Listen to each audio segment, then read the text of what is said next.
For every city you burn, I'm gonna build one high.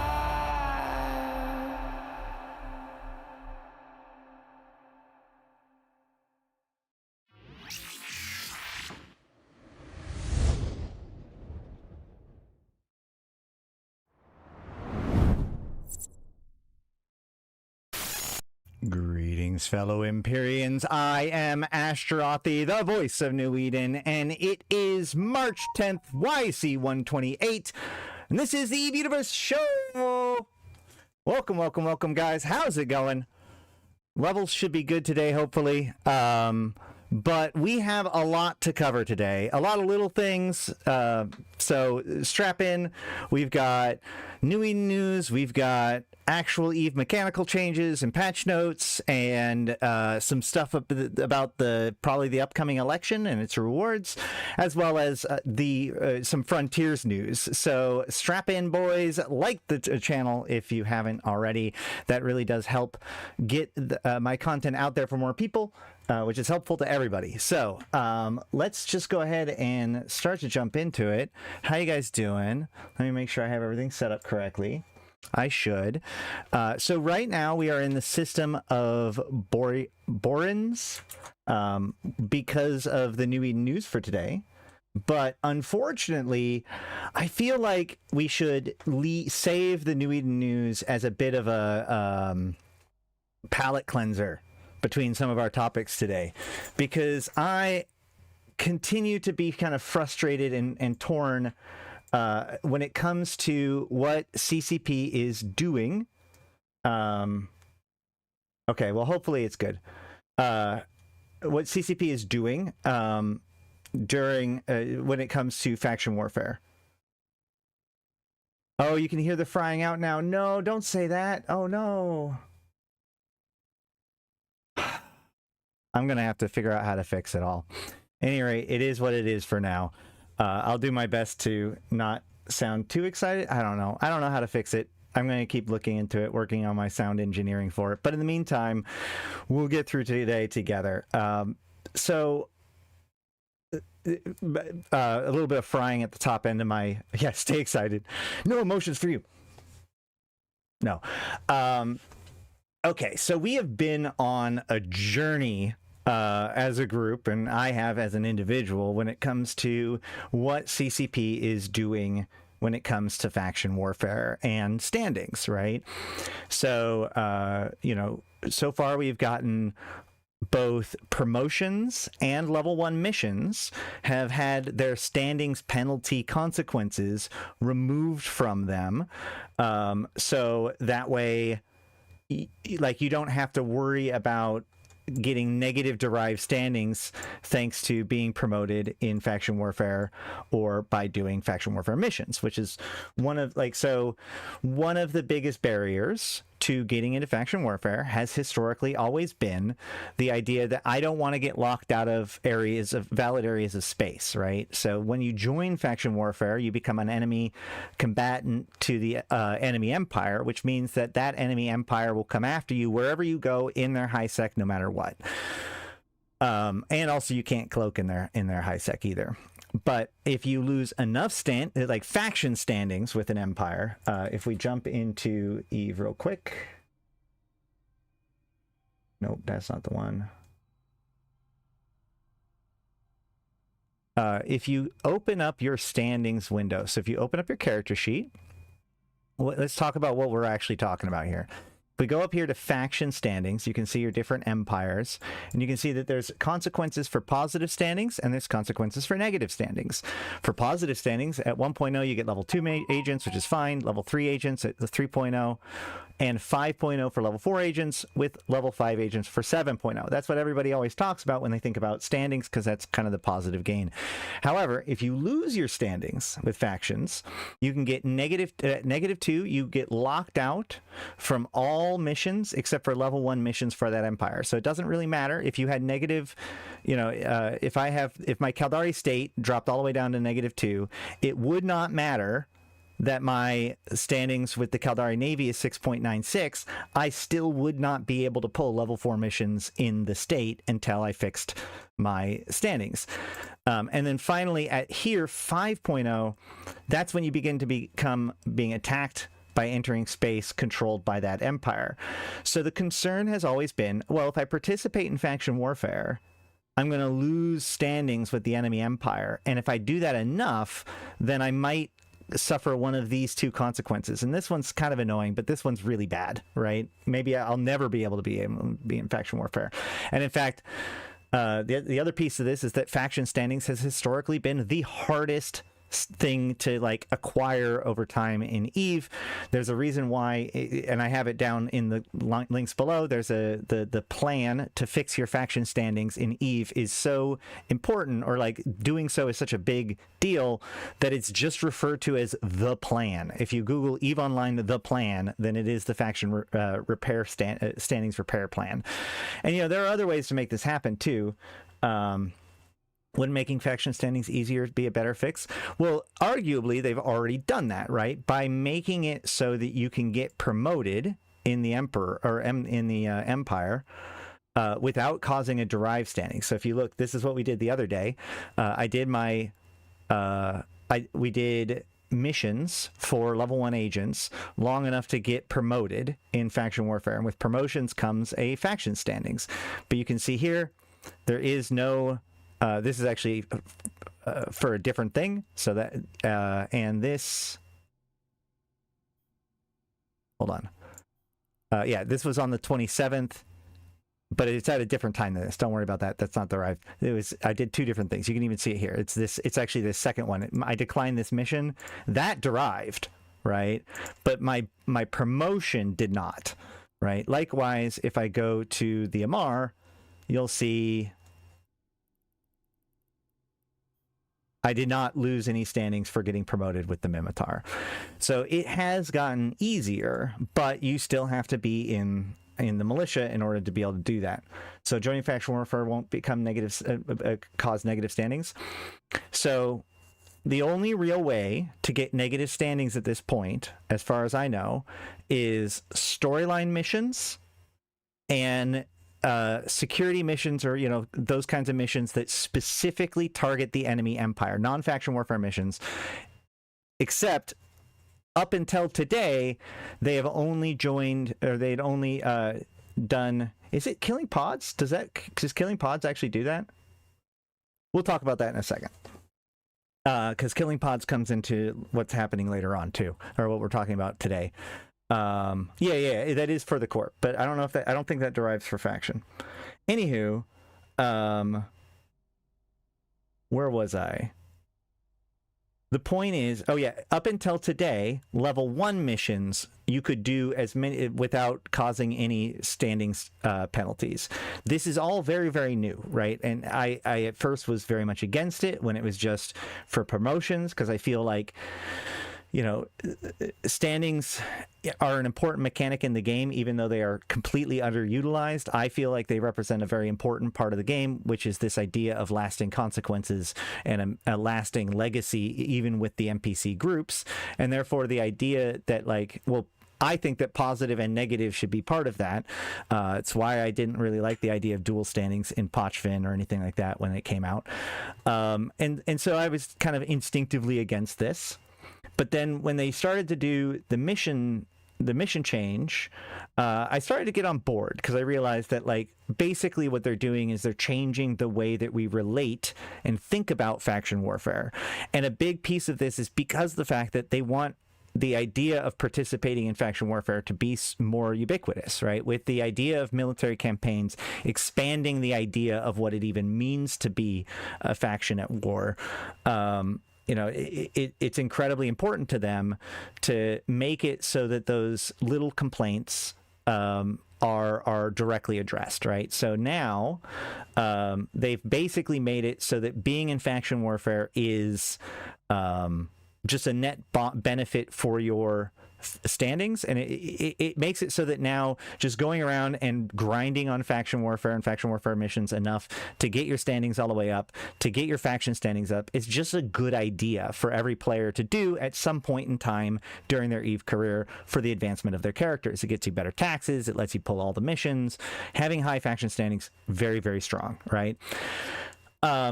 Now, it is worth noting that, like I said, it was only level 1 missions last time, and we have been paying attention to this because I was like, okay, well, how they roll this out is going to tell us a lot about the timeline of this kind of thing, right? Level 1 missions are a very important test bed for this kind of thing, because it's the ability, you want to test this kind of thing in the lowest impact zone possible, right? If something was to go horribly wrong with this change when it comes to missions, then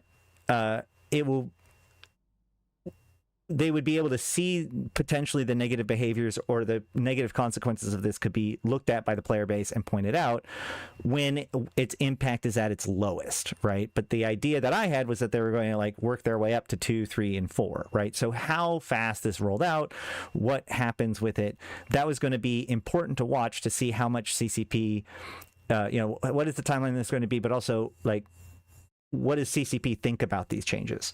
Well, today, they actually went from minimally impactful to basically maximally impactful, which again, I honestly don't necessarily see that as a bad thing, but we'll talk about that too.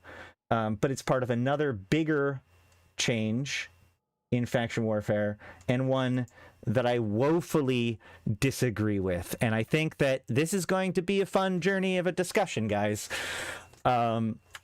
All right, so before we jump into the bad news, I will point out the good news, which is that they have changed it so that now level 4 faction warfare missions no longer has standings penalties for killing NPC structures found in the missions, or NPCs and structures found in the missions, which means don't do level 2 or 3 missions, but now it's basically go time. And this is something I do want to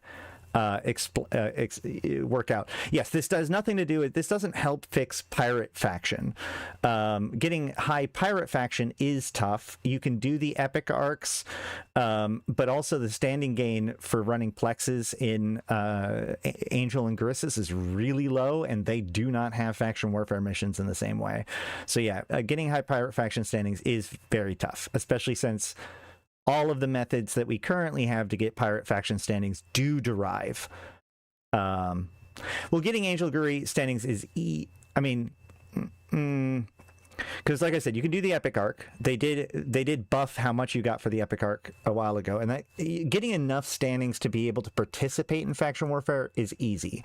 Getting enough faction standings for the pirate faction, just like in the absolute sense of the word, is very tricky, because you would have to do those epic arcs every 3 months or whatever for quite some time to get it. But either way, the point is, we're going to talk about the good news first. The good news is that level 4 missions are like now have no penalty for completing them.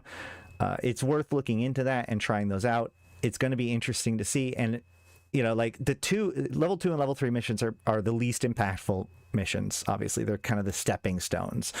So I think that they did this just to, give people kind of the completed version of it while they still, because each of these things require a certain amount of authoring, right? They have to either author new sites or change a bunch of rats, and they have to go through each and every mission to make sure that they've gotten the correct things for that stuff. So this does take time. And so it makes sense that the first thing that they would do is put out the level 1 missions, because that gets people thinking about it, gets the whole system kind of working forward. And then level 4 missions is the quickest way to get it, functionally complete. And then they can just get to level 2 and 3 whenever, as they can, right? So, okay. We'll jump back into this when we get to here. But let's talk about their Awoxing problem, okay? Now, Awoxing has always always been a problem in faction warfare. But let's begin by discussing what that means. So Awoxing is an EVE Online term. It comes from a guy who actually was named Awox. And it basically, if I remember correctly, what he did was back in the day, corporations, you couldn't set friendly fire off. Friendly fire was always on. The idea is that corporation members can attack other corporation members freely because that's an intercorporation issue. If you have a problem with it, you just get rid of the person, right? So there's this guy named Awox who would join corporations and then go and kill their mission running ships and stuff, right? And he wasn't the only one that did it, but he definitely became the most famous one for doing such things. And so over time, that term Awoxing basically means attacking somebody who ostensibly is your ally. In faction warfare, that means members of your same militia, because so in like nullsec or whatever, there's a lot of control over who your friends are. You either let a corporation into your alliance or you don't.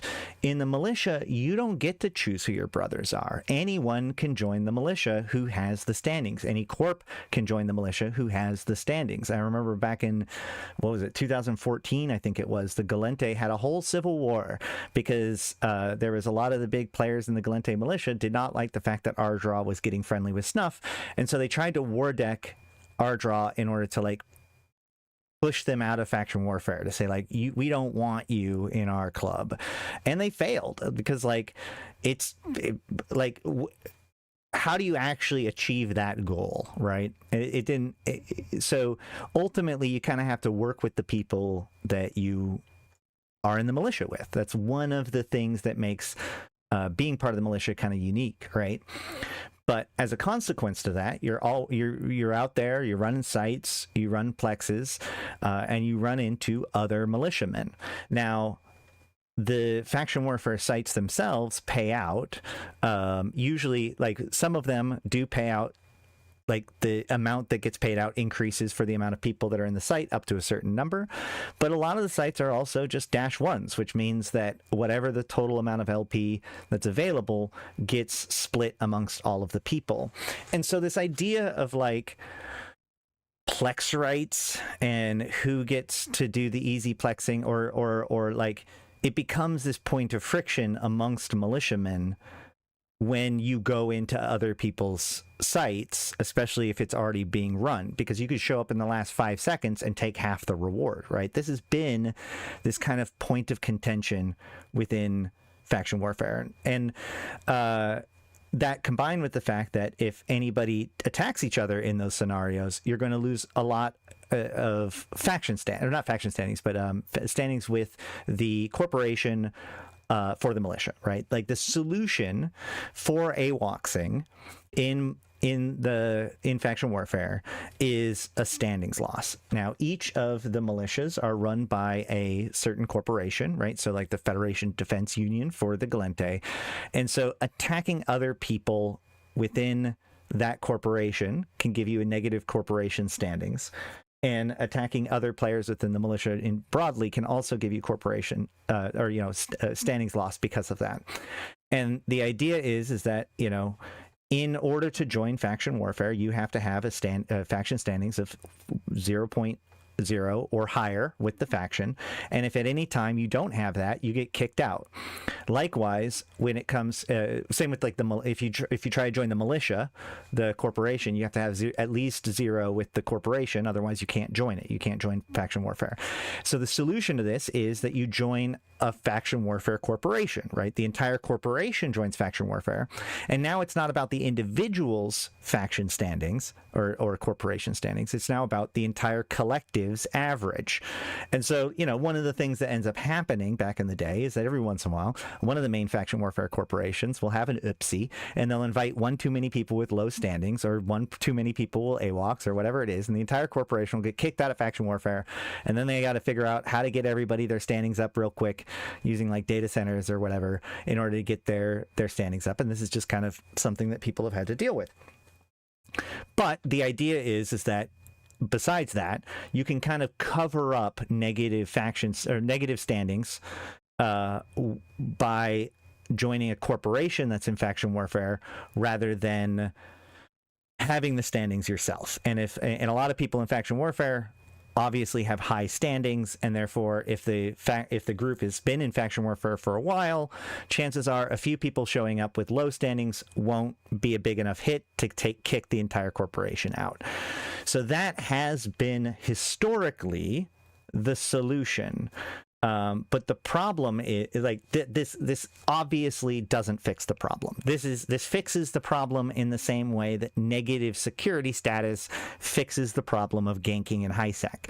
There are too many ways around the problem, and it also causes a lot of little tiny problems here and there when it comes to how you can operate in faction warfare. A good example of this is because of this threat of accidentally attacking your own people. Certain devices like smart bombs are incredibly risky to use in faction warfare because it's a really good way of nuking your standings real quick and causing a big problem for yourself or maybe even your entire corporation, right?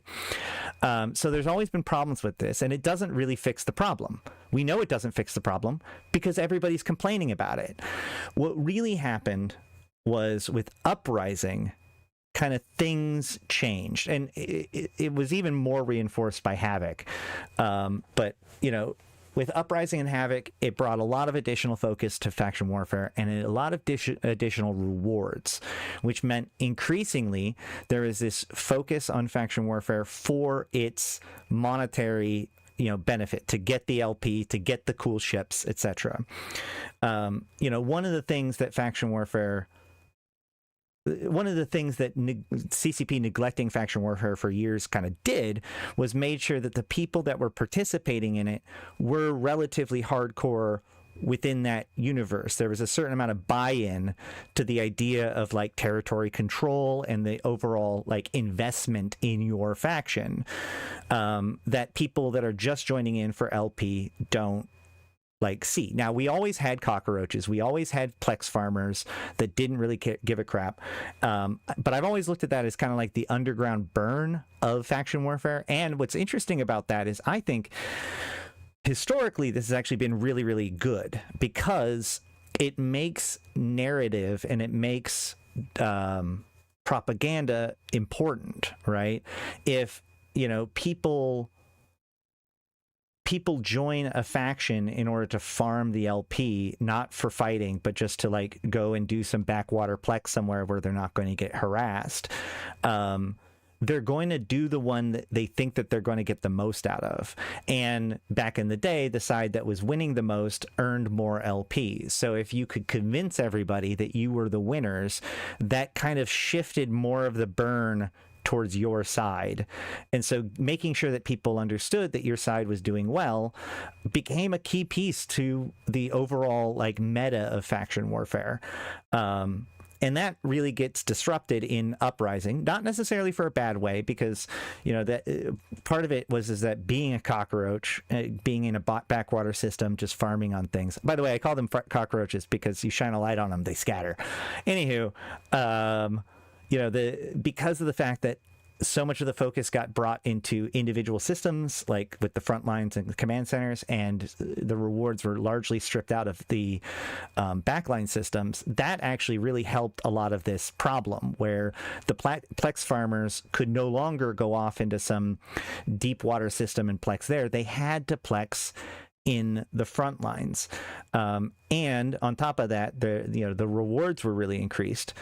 So the problem is that we see this rise of two very negative behaviors. And while fraternity has certainly been kind of the face of these negative behaviors, the whole point of this segment is to explain that this predates fraternity, and it isn't just fraternity. This is a player behavior problem, and it has always existed, and its rise is more about how the value people see within faction warfare than anything else. But the first of which was the rise of multi-boxing. Multi-boxing has always been a big problem in EVE Online in various different places. It definitely started in the pirate factions. That's why I said Havoc kind of accelerated it, but it has definitely been like imported over to the normal faction warfare side as well. So with the introduction of Uprising, you see the introduction of those sites that allow you to have multiple people in the site and gain the full reward, right? The -5s at the time, and now it's been reduced because of the problem that entails, which is the idea that, okay, well now, rather than like the intent of that was if there's a person in the site and I join them, it's now not an inherently negative thing. But the reality of it is that now people will go, oh, well, what I should do is just multi-box 5 algoses and then go into the site as 5 algoses, slave all my drones onto the one guy, and now not only do I get all the reward, but also like I have a very coordinated, nasty attack in this like drone hive in order to make it so that any normal person will be unable to contest the site against me. This is really, really strong. And so this strategy explodes. And, you know, with faction warfare being as rewarding as it is, the idea of plexing 5 accounts in order to be able to do this becomes almost trivial. And this becomes hyper accentuated and really gets fraternity's attention when Havoc comes out and the Azrael is introduced, because now suddenly there's this extreme rush to get a huge amount of LP in a system where a lot of the sites were advanced and a lot of the sites were scalable and stuff. And so, you know, that's where they really start to come in. But then that also leads to the second negative behavior, which is, so the problem with faction warfare, and we'll talk about curse design problems in a little bit, but the problem with faction warfare is that there's a bit of a tension, because the goal of faction warfare is to kind of create this ad hoc band of brothers. You are allegedly, you know, ostensibly supposed to see your militiamen as your ally. You are working together towards this common goal of system ownership that no one person can do, because it spans across time zones, it spans across systems. You know, you can only do it as a group. You just do your part. And together you accomplish your objectives because you're part of this larger team, right? That is what a big piece of what faction warfare is trying to make happen with its mechanics. But the problem is that the reward, being LP, puts you in competition with your own allies. Because, you know, this gets talked about a lot, but like EVE is a PvP game. Everything is has PvP aspects. Now, I like to say that everything has player interaction aspects, not necessarily player versus player, but there's just as many cooperative aspects, or like symbiotic relationships in EVE Online than anything else. But it is true that in essence, you are in competition with everyone else that is doing your activity, right? Especially if there's a market-based thing like it is now. You know, this goes back to every single miner is ultimately in competition with every other miner for market values. The more people that are mining, the less valuable my ore is going to be, because the market is now saturated by everybody else mining. Likewise, you know, people talk about going into exploration, right? Should explorers be able to, is cherry picking a bad thing? It's impolite to cherry pick. Screw you. Every explorer is in competition with every other explorer for those sites and for the value of the stuff in the sites. So if I can waste your time by picking through my trash, then that is actually helpful to me, because you are not my friend in this regards. We are not working together. We are not allies. We are actually both in competition for the same task of exploring, right? This is throughout all of EVE. And in faction warfare, this happens with LP. The more people are getting LP, the less that LP is worth. And so, you know, it reminds me actually of like what Snuff does in LoSec, right? It's not enough that Snuff secures very valuable assets and sites and content to do for like mining and stuff in LoSec. They have to also prevent other people from doing the same things, because it's one thing to be able to do it. It's a whole nother thing to be the main person that's doing it, and an even bigger thing to be the only person that's doing it. That is how you maximize the value of what you get. If you can make sure that no one else can get the shit, then you can set whatever price you want. Broken Cosmos agents. We talked about this the other day, I think.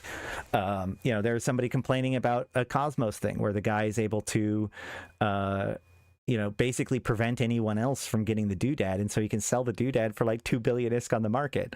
And the question is that like, is this a broken system or is this emergent gameplay, And so what happens is, we see this big rise in Awoxing. They already have these big multi-box setups. They have all these extra characters and such. And so as Fraternity, especially when it comes to the Azrael, that changed everything, because everyone was going after the Azrael. People were joining Angel Cartel to go after the Azrael. And therefore it was insufficient to simply earn the LP to get the Azrael yourself. You had to stop other people from getting LP to slow down their acquisition of the Azrael as well, right?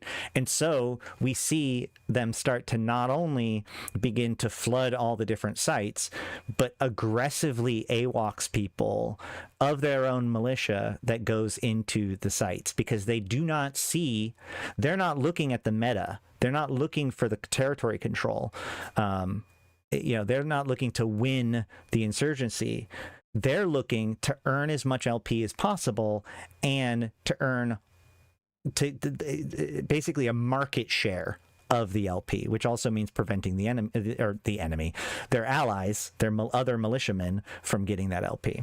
And so they've developed these strategies. And like I said, they do it with multiple pilots, but honestly, more recently, I've seen them use neutrals, right? Like they've got all kinds of alts. So all they have to do is bring in 1 or 2 neutrals, and they get they get to do what they want to do when it comes to AWOXing the person. There's not really a good response to that. And so for the last year or two, the militias have been trying to deal with this growing problem. Combine that with a third piece, which is what is referred to as the seagulling problem. So seagulling was a term that really was popularized in Pochfin when it came to the Dread sites. So it used to be easier. CCP's made several changes to make this not as much of a thing anymore. But it used to be that you could basically just go to the entrance of the site without going into the actual fight itself and get credit for the kill. The loot or the value of the kill is distributed to all contributing members, and therefore, people would bring in big fleets of people and just sit there and siphon off a huge amount of the reward for finishing the site away from the people that were actually running the site. And this is where the concept of seagulling came from, with people like Drake Idion and such. So with Uprising, we see those like -5 sites, which allow 5 people in, but we also see the rise of the thing called the battlefields. And battlefields are these large scale sites. They're huge sites. They take a while to do, depending on how many people you have or whether or not it's contested. It can take anywhere from 20 minutes to an hour or more, I think.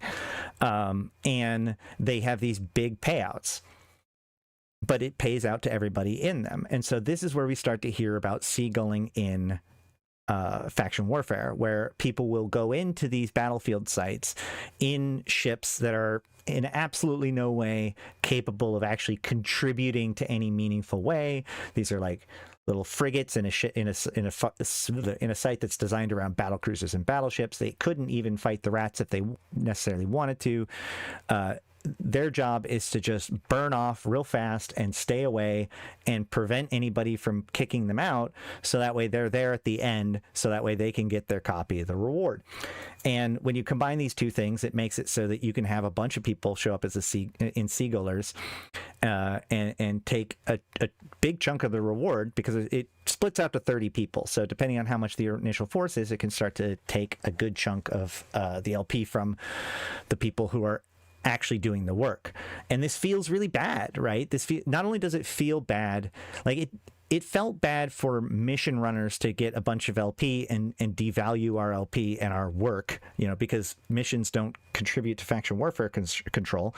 So it's believed that like all of the LP that faction warfare mission players were getting was actually like reducing the value of the work that we did in the actually trying to hold the systems and take the systems. And we were very resentful about that for a long time. And this is just that, but completely in your face, right?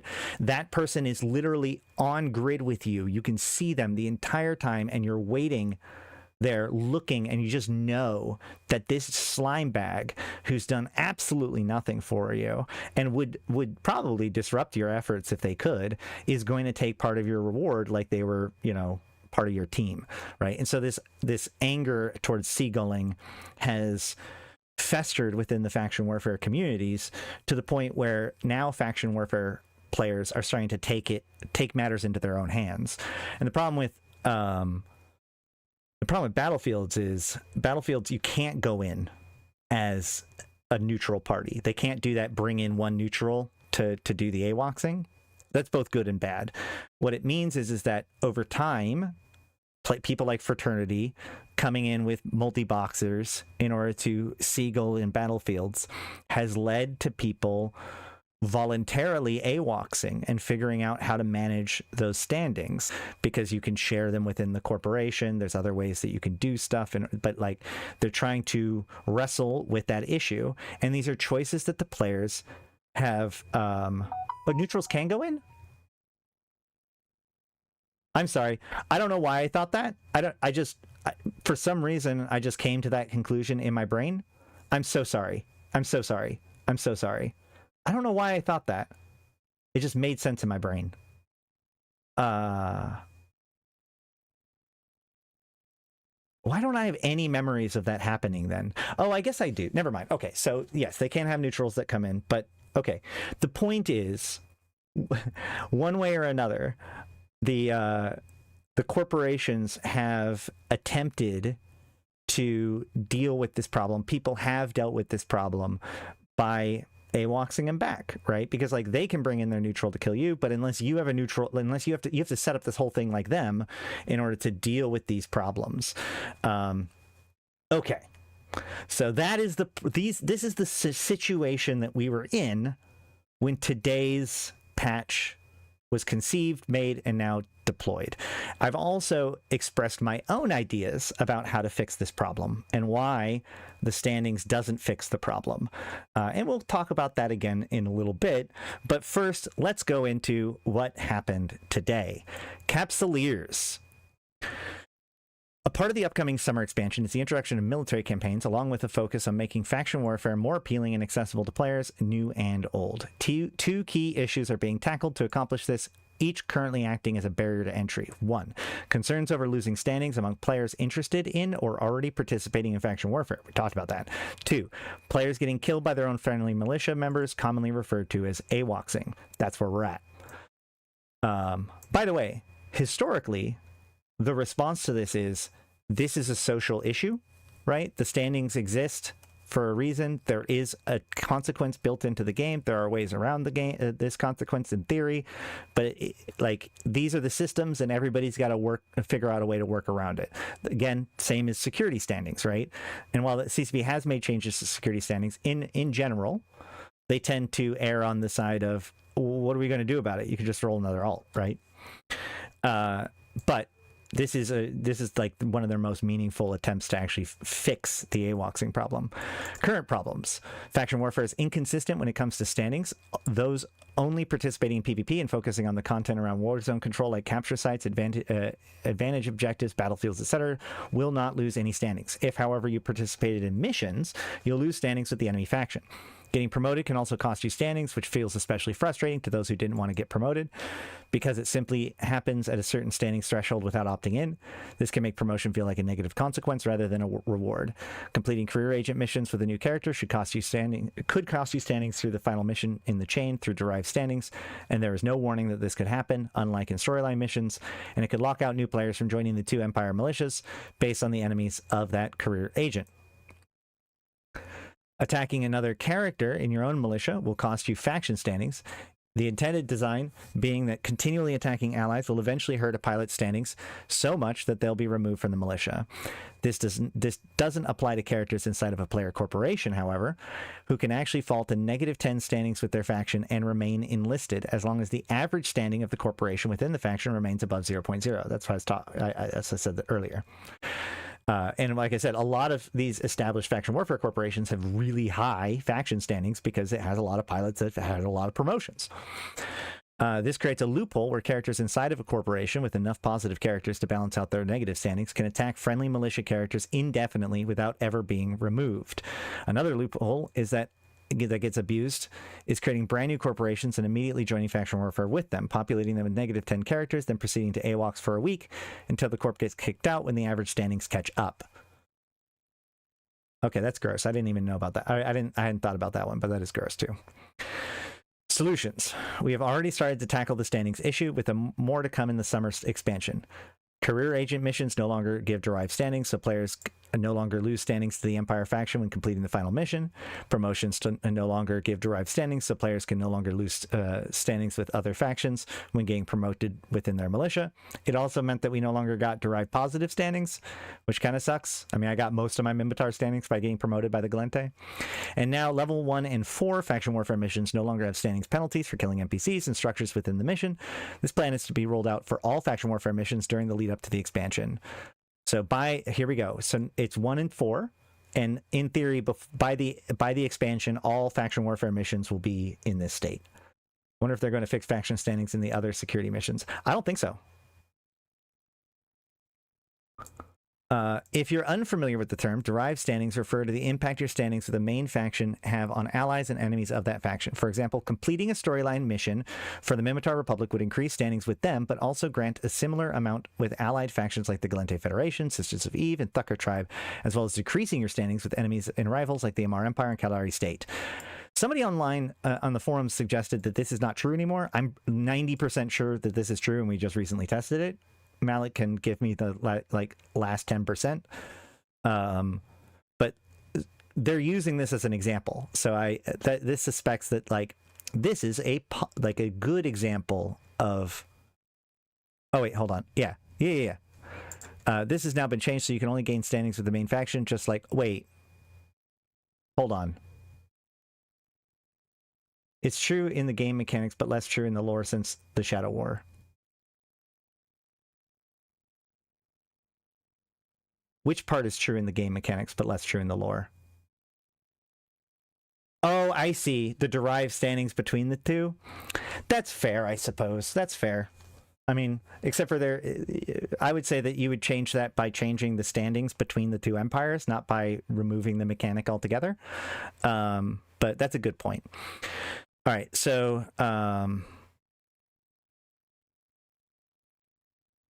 this has changed too? Is this actually changed now? You get Gallente standings from Minmatar because they like Gallente 5.0 in the client, but the Shadow War, their relationship soured. Well, you probably should do that. Any rate, so now I'm confused. I guess they're saying that they're changing it with for all storylines as well, or maybe they already did.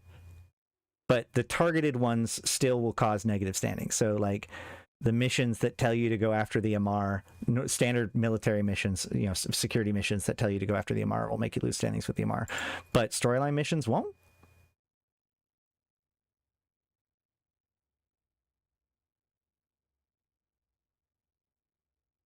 if that's true, then this sentence is incredibly poorly phrased. Because it says, for example, completing storyline missions for the Minmatar Republic would increase, so past tense, standings with them. So storyline mission used to derive, as well as decreasing your standings.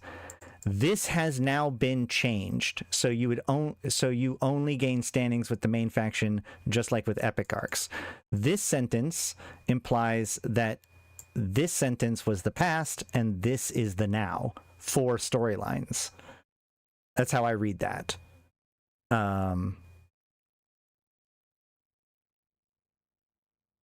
Yeah, this is I see what they were trying to say, but unfortunately you mixed the explanation and the result together. Like it would have been like, yeah, they got mixed together. Okay, so that's what he was saying, and they are absolutely correct. This is very confusing because this sentence actually makes it sound like storyline agents are the thing that no longer derives, not faction warfare stuff. Either way. I understand that the broader context is about promotions, but that isn't how this paragraph reads. Because they're like, if you're unfamiliar with the term, here's our example. Our example is storyline missions used to do this. This has now been changed, so you only gain standings with the main faction, just like with Epic Arcs. All of that sounds like this sentence is in reference to storyline agents, not promotions overall. Just a bit of a communication feedback, I guess. So now you'll only gain standings with the Minmatar in the previous example, and not gain or lose standings with the Golante or Amar, respectively. This will make it impossible to lose standings with a faction while participating in normal faction warfare gameplay, while also ensuring consistency.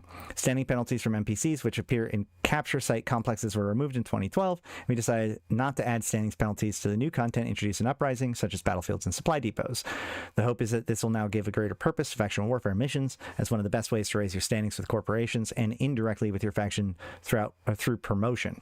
Additionally, the upcoming expansion will add new ways to improve your standings with participating in faction warfare by allowing you to earn standings for your faction by completing objectives in military campaigns. To address the loopholes and issues with friendly fire, we are adding new restrictions for joining faction warfare corporations for characters with low standings with their faction. So, characters with faction standings below 5.0 will be removed from faction warfare corporations 24 hours after receiving this warning. If the character in question is the CEO of the corporation, the entire corporation will be removed instead. Characters will no longer be able to join faction warfare corporations or alliances if their standings with their faction, the corp or alliance they enlisted in are below 5.0. And a corporation which is not part of faction warfare will be blocked from joining an alliance already in faction warfare or joining themselves if any member is already below negative 5.0 with the faction that they are trying to join. This should have the effect that players who repeatedly attack friendly militia characters will be kicked out eventually, while still giving a lot of slack for characters who may already be negative with a faction but want to join faction warfare for a corporation. This gives some leeway for players who might accidentally lose standings through unintended friendly fire or by completing other content in the game. We will also modulate the standings hits by applying a different multiplier for friendly fire inside of faction warfare sites versus other areas. Players who attack other players inside of a faction warfare capture site, such as a battlefield, will receive twice the standings penalty currently on Tranquility. Players who attack players outside of faction warfare sites, such as on a Metanox grid, will now receive half of the standing penalty currently on Tranquility. The intention here is to reduce some of the frustrations of players inside of the militia when they might feel forced to engage a pilot outside of their militia in unrelated content in low-sec, while increasing the penalty for those deliberately attacking their own allies in faction warfare specific context. This is fairly experimental, and we can dial these numbers as we see fit. If we notice an increase in Awoxing outside of faction warfare complexes in an unhealthy way, we can see an increase in the multiplier back to 1.0. Or one times. This is if things seem healthy and stable, we can also experiment with lowering the number. We are aware of concerns like pilots stealing the LP payouts of faction warfare sites by simply hanging around them while doing the work, commonly referred to as seagulling, where some feel justified in attacking members of their own militia they perceive to be leeching from the war efforts. While there are no current plans to address this in this expansion, or in the expansion, we are monitoring it closely, with potential solutions in mind should there be a pressing need to deal with the issue. Results. While none of this is a silver bullet for Awoxing, our hope is that this set of changes should curb most friendly fire cases that currently exist without being so rigid that it restricts the majority of players participating in faction warfare. With more ways to improve and manage your standings in the militia, there are also more paths to recovery, and with the removal of normal standing penalties from faction warfare content, there are fewer barriers to entry for those wanting to dive in. No current plans.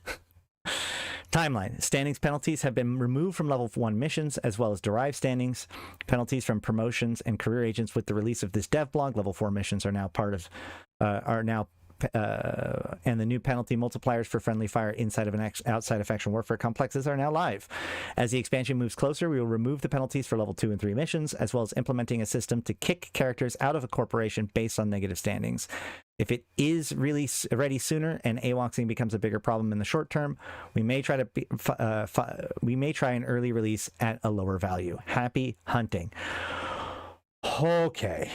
Now then. Now you guys know. Now you guys, I hope you guys understand why I spent so much time explaining the baseline of where we were at. Since Satonia is here, I'm going to just express the fact that I think that the solution to the problem is if somebody AWOXes, they should be rather than having a standings penalty, they should be locked out from getting LP gains or LP rewards for a period of time. If you AWOX somebody, great, good to go. You no longer gain any rewards for finishing sites for the next 6 hours or whatever it is. I think that you got to hit them with why they're doing it in the first place, right? Which is to try to maximize the value that they get and minimize the value that you get, right, inside of these plexes. This does not fix that problem. This makes the problem so much worse in so many different ways. Okay, so in order to really dig into this, I need to talk about a concept that I've talked about before, which is a cursed design problem in game design. This will help a lot of insurgencies where AWOXing was more toxic. Mining ops, ice heists are often only done by one group, with them AWOXing other legit groups. Sure, I mean, we'll see. I think that the strategies will just evolve.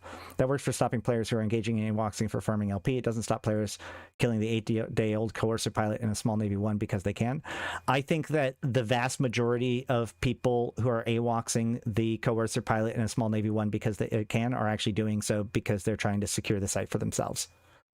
I've talked to a lot of people in faction warfare, and you could tell me you're wrong. You've probably talked to a lot of people in faction warfare too. I've never heard of someone who is AWOX, just killing other militiamen in a site because it's funny.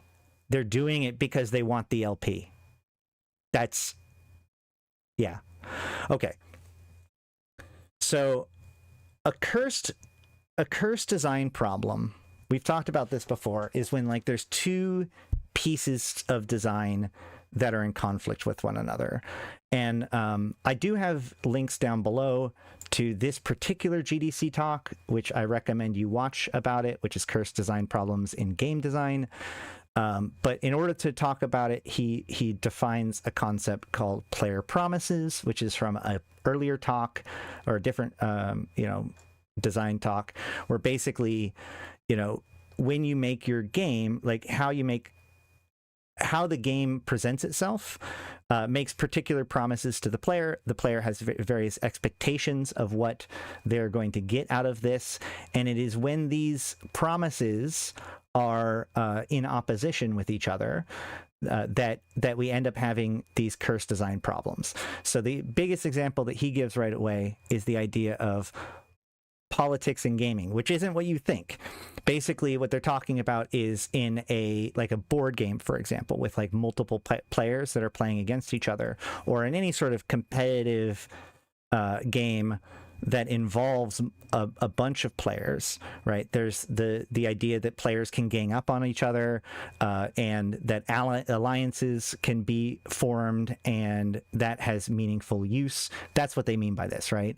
So what they're talking about is in a fighting game, right? In a game where there's multiple, like a 4-player PvP game, ostensibly the game is there are people that say, I want to focus on combat mastery, and in order for that wish, that promise to be fulfilled, there needs to be no interference from politics, right? Because it has to be about your skill. It's about who's the better fighter. And if what happens is when the game begins, really quickly, everybody kind of identifies who the strongest fighter is. And so then the people that aren't the strongest fighter gang up on that strongest fighter. And therefore, that strongest fighter kind of feels like the fact that he is the strongest is being somewhat undermined. He wants an environment in which the game rewards the best fighter, and therefore this idea of like politics, the alliance of other people rallying against you, goes against your desire for the best person to win, right?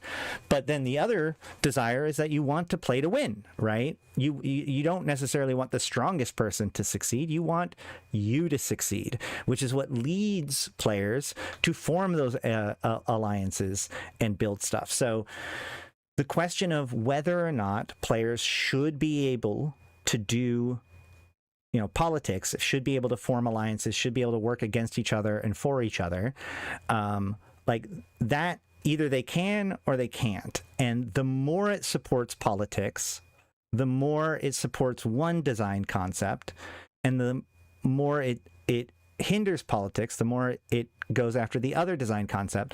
But you cannot do both. By definition, the more you support one, the more you're against the other. And this is where Eve gets in a lot of trouble in a lot of different places, because Eve attempts to promise to be a lot of different things to a lot of different people. Okay, so to go to the faction warfare side of things, we have two different promises. There's two different reasons why people are like energies behind faction warfare. On the one hand, I want to be part of a larger apparatus, right? Like if I just wanted to do everything by myself, I would just do like solo PvP or like, pirate PvP or missions, or, I would do stuff by myself. Like a big reason why people join a militia, especially one militia over another militia, is because they want to feel like they are participating in a larger effort, in either being the winning team or helping recover the losing team, or helping democracy, or because you like Amar. There's a lot of people that want to, like, faction warfare promises this opportunity to not just have fully player built apparatus, but also allow you to kind of engage with the universe as a whole by actively choosing one of the NPCs and choosing to support them. And the reason why this is important is because this philosophy is fundamentally what is going to make like military campaigns successful. And the important thing here is that drive is an intrinsic reward, right? While extrinsic rewards can be useful, like for instance, getting a medal for winning all of the war zone, or getting a special title or whatever it ends up being, and there's plenty of you can put extrinsic rewards on this.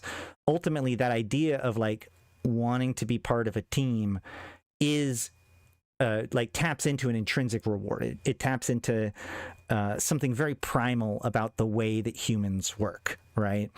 People will do that for its own sake, regardless of its actual reward. And the most telling version of this is, I've said this many, many times, but like back when we were doing faction warfare roundtables with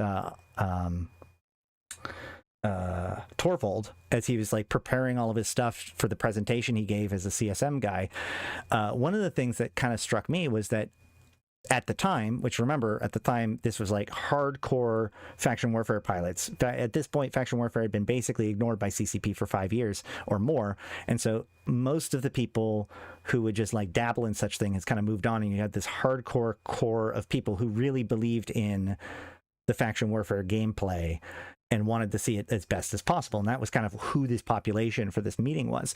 And one of the things of feedback that they said was that they wanted less like liquid rewards. They wanted less things that, or they didn't want things that like increase the amount of like things that you could turn into ISK. They actually asked for things like titles, banners, medals, etc., things that reflected their contributions and rewarded their contributions, but wasn't something that you would do for its own right to flip to be sold for ISK. Because even then, they had the problem with, there were the people that cared about Warzone control and the actual like overall meta of the faction warfare gameplay, and then there were the people that only cared about the ISK rewards, the LP. That's why we had cockroaches. That's why we had LP farmers and missions that people didn't like, which caused the Amar and Mimitar to work together to try to lock those guys out so that way they couldn't do missions anymore, right? Like, we've always had this tension.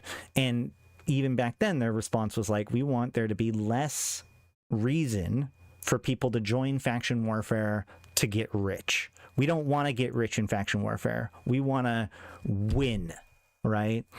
And that's a different, desire. But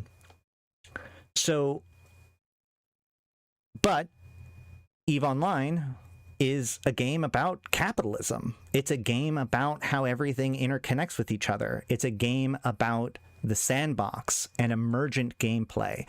It's a game about how systems exist as they are, and people will work within them and manipulate them in expectant and novel ways in order to accomplish completely disparate goals.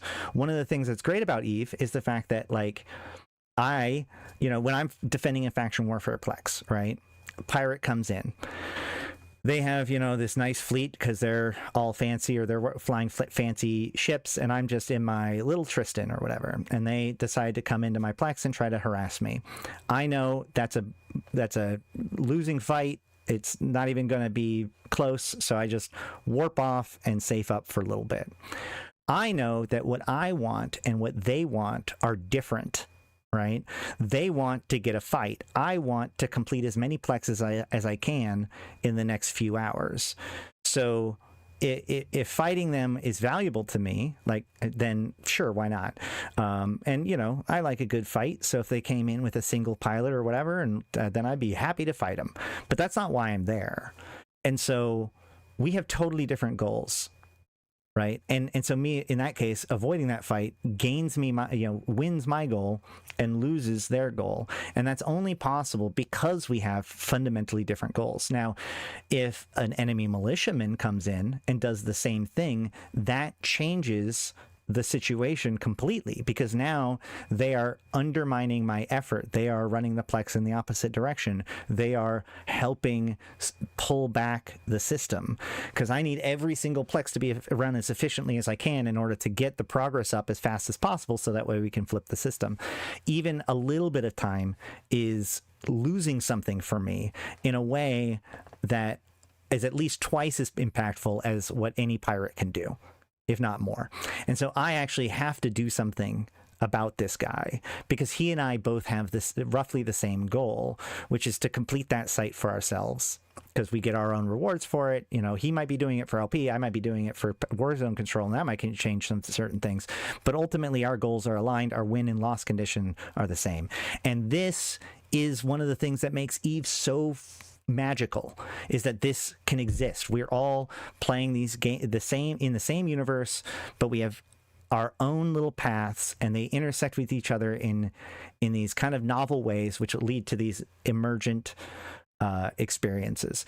And so these two things, this idea of like, I need to be able to, I want to be part of like a broader team. I want to feel like I'm part of something big, and I want to be able to have exploitable systems that allow for emergent gameplay and influence the sandbox in a interconnected way. Everything is valuable to someone, right? These two things come into conflict in this situation. And so we see this, like their only solution right now is a standings hit. But again, that's still like a mechanic. You can get around it. And the problem is that the people that want to be disruptive are encouraged to go through the effort to do that subversion, right? In other words, like, so if they want to maximize their LP gain, that encourages them to do the multi-box setup in a way that, like, somebody who cares about Warzone control won't necessarily think that it's worthwhile, because there is a lot of work, there's a lot of setup, there's a lot of consideration that does go into setting up those setups. And a person that's just out there plexing, like, they're gonna, to them, like, it doesn't actually get them any more plexes done, you know? So but also with the idea of Awoxing, as I mentioned, like, Fraternity's been doing this for a while now. They have like evolved their strategy to include bringing in alts that can do their Awoxing for them. And so now you're basically like asking people to either catch up, and now everybody has to have at least one neutral on standby to deal with this sort of stuff, or just get punked, I guess, right? And what's even weirder about this, the thing that really, the smoking gun to me, that this is a broken solution, is the idea that, like, before today, nothing could happen to kick an individual person out of a corporation other than somebody deciding to do it. Either a director kicking them out, a CEO kicking them out, or the member doing it themselves, right? The idea is that, you know, this goes back to the idea that this is a player run game first and foremost, that the mechanics themselves are designed to support the sandbox, that most issues should be solved, if possible, through human choices, right? And, you know, it was already pretty jarring when somebody was taken out of, or when an entire corporation was taken out of faction warfare. But what's weird is that now, for the first time ever, an individual can get kicked out of a corporation because of their standings with an NPC group. And what's so dangerous about that, and what drives me crazy about this decision today, is the fact that last year they made a change where Angel Cartel and Guristas now need 0 standings instead of -2 standings in order to join their militias. And they gave Fraternity months to solve their issues before that came into effect. They knew that change, even though it was only a change of standard, it was not a change in the rules, right? It was just, now pirates are the same as Empire factions. They still gave us months to prepare.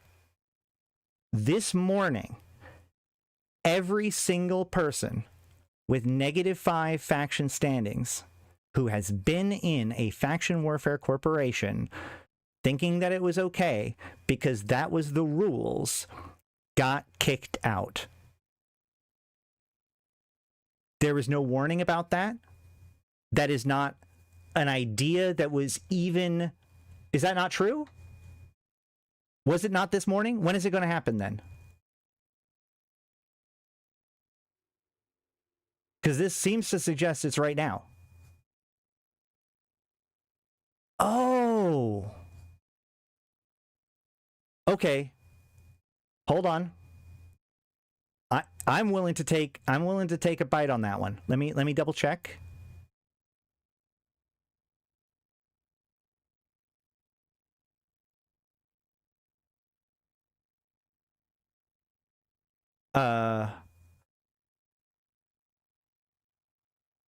Okay. You're right. Or you might be right. I mean, obviously, you're probably right. Yes, I mean, you would probably get 24 hours either way. You're right. It's not like they woke up this morning and they're kicked out. Okay.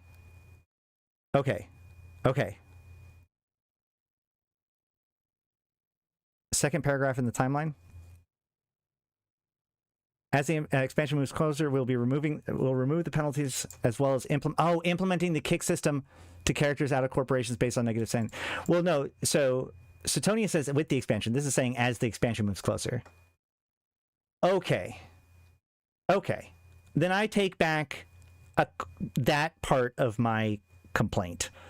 I still think that 90 days is a lot shorter than what everybody got with the previous one. Yeah, this devlog is tricky. It's tricky. I do really appreciate Satonia for dropping by and helping us work through this whole problem. The point of the matter, though, is that, well, first of all, faction standings is hard to fix. They will be able to at least try to fix it at this point. This does give them an opportunity to try to fix it at this point, which is good. But in my opinion, it doesn't fix the fundamental problem, which is that this is a curse design issue, and you're trying to solve it with standings, which ultimately doesn't actually address any of the actual problem, right? Because, as I said before, like, there's enough ways. This is the kind of thing that makes it so that the ne'er-do-wells are still able to do the ne'er-do-well stuff, and it just punishes people that are trying to do the right thing. This does make it so that anyone who is attempting to deal with seagulls or whatever has less options to. Now, it could be said that that is valid. I still think that this is a pretty extreme thing. We have the patch notes. Delete all outs and ban multi-boxing. That's a lot harder.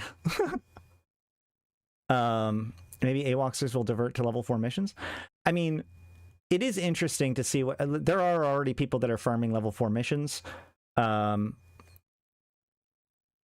will have to see how this changes level 4 missions broadly. I don't think that that's going to change the Awoxing thing, because like I said, part of what's motivating at least the current surge of Awoxing on both sides is, remember, this is about like attempting to protect who gets the LP, right? Whether it's Fraternity trying to attempt to make sure that nobody else can come into the Plex and get LP, to people in battlefields being mad at Seagullers. This is about people trying to control who does and doesn't get LP.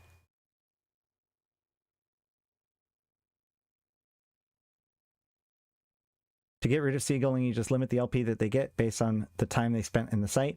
That is one of the suggestions. There have been several decent suggestions in the past, although that doesn't fix somebody from coming in really early and just sitting there the whole time. But at the same time, like, there's a certain amount of Seagulling that I believe is just going to have to be like, deal with it. That's emerging. Like, at what point does it stop being emergent gameplay and start being a problem that needs resolving? And I think that, again, this goes back to me, it's the perverse incentive, right? The LP where most of the Awoxing involved is in battlefields, ice heists, and mining ambush sites. Well, and Malak mentioned that with the ice heists and mining ambush sites in particular. And that, I mean, I haven't played that much into it, so if it is that big of an issue, I can understand that. I feel like this is doubling down. Like, the problem is cursed. So at no point are you going to get a thing where faction warfare feels both like you're part of a team, but also is a way to make your money and participate in the larger ecosystem of EVE Online. Like, those two drives are kind of in contrast with each other. And, a good example of that is the fact that, like, the people who wanted to feel like they're part of a team actually wanted the people to feel less rewarded for doing so, right? It's an intrinsic versus an extrinsic reward problem. But the real issue here is that people that are hunting for the extrinsic reward are ruining the experience for the people who are trying to get the intrinsic reward. Because in my opinion, the issue here isn't necessarily even about LP. This isn't these people aren't necessarily mad at these guys because of the LP per se, right?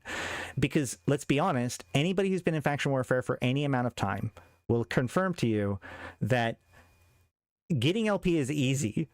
Liquidating LP is the tricky part. And like this is also why I've found that even when people bring neutrals in, people will still refer to it as Awoxing and will still present it to CCP as being an Awoxing problem, even though there's actually it's a neutral that's doing the killing, right? Because what I think is really going on is that player, and the reason why the word it goes back to the core of what is the difference between Awoxing, ganking, and just killing a person. The reason why Awoxing is such an emotional thing is because it's a betrayal of the partnership that we ostensibly have together, right? And seagulling is also a betrayal of the militia, as it were. It's seen not just as a loss of ISK or value for me. It's seen as somebody on the inside thumbing their nose at everyone actively, right? It's why we were so angry about cockroaches. And so, ultimately, I think that this is an emotional problem. And the reason why this is such a problematic solution is because by making it so this very simple legalistic solution, what they've actually done is allowed the ne'er-do-wells, the bad actors, the people that are going to be disrupting the social order, they are empowering them and allowing them to turn the screws even harder on people that legitimately care about it. For instance, you can just go on Reddit today and see how many people are freaking out because of seagulling, right? Ultimately, both seagulling and Awoxing is about violating the social contract. And EVE Online is a game about the social contract, both where it is valuable to maintain and where it is valuable to break it. And I think that this solution, this entire line of thinking when it comes to standings and attempting to get people kicked out of their own corporation, I don't think addresses the actual issue. This is why I've suggested the things like giving them a long time where they don't get payouts or whatever as a way of solving it in a more immediate term. I also don't even think that that's a perfect solution. Why? I don't think that there is a perfect solution. This is a cursed design problem, and there's going to be a point where you're just going to, guess what? This is how emergent gameplay works. It's 150,000 LP to 30 people, 4.5 billion total. If there are 45 people in the site, it's still 4.5 billion total. Yes, exactly. So as it goes above 30 people, more everyone starts to get less. That is the problem. But my point is that the reason why we're seeing such a visceral reaction about this, I think, is because of the fact that this feels like a betrayal of the social contract. This is why the players in these militias have broken free of their previous ideas and have started doing Awoxing. I've been in comms with them when they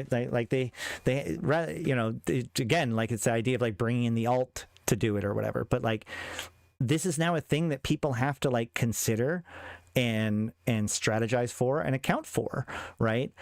And so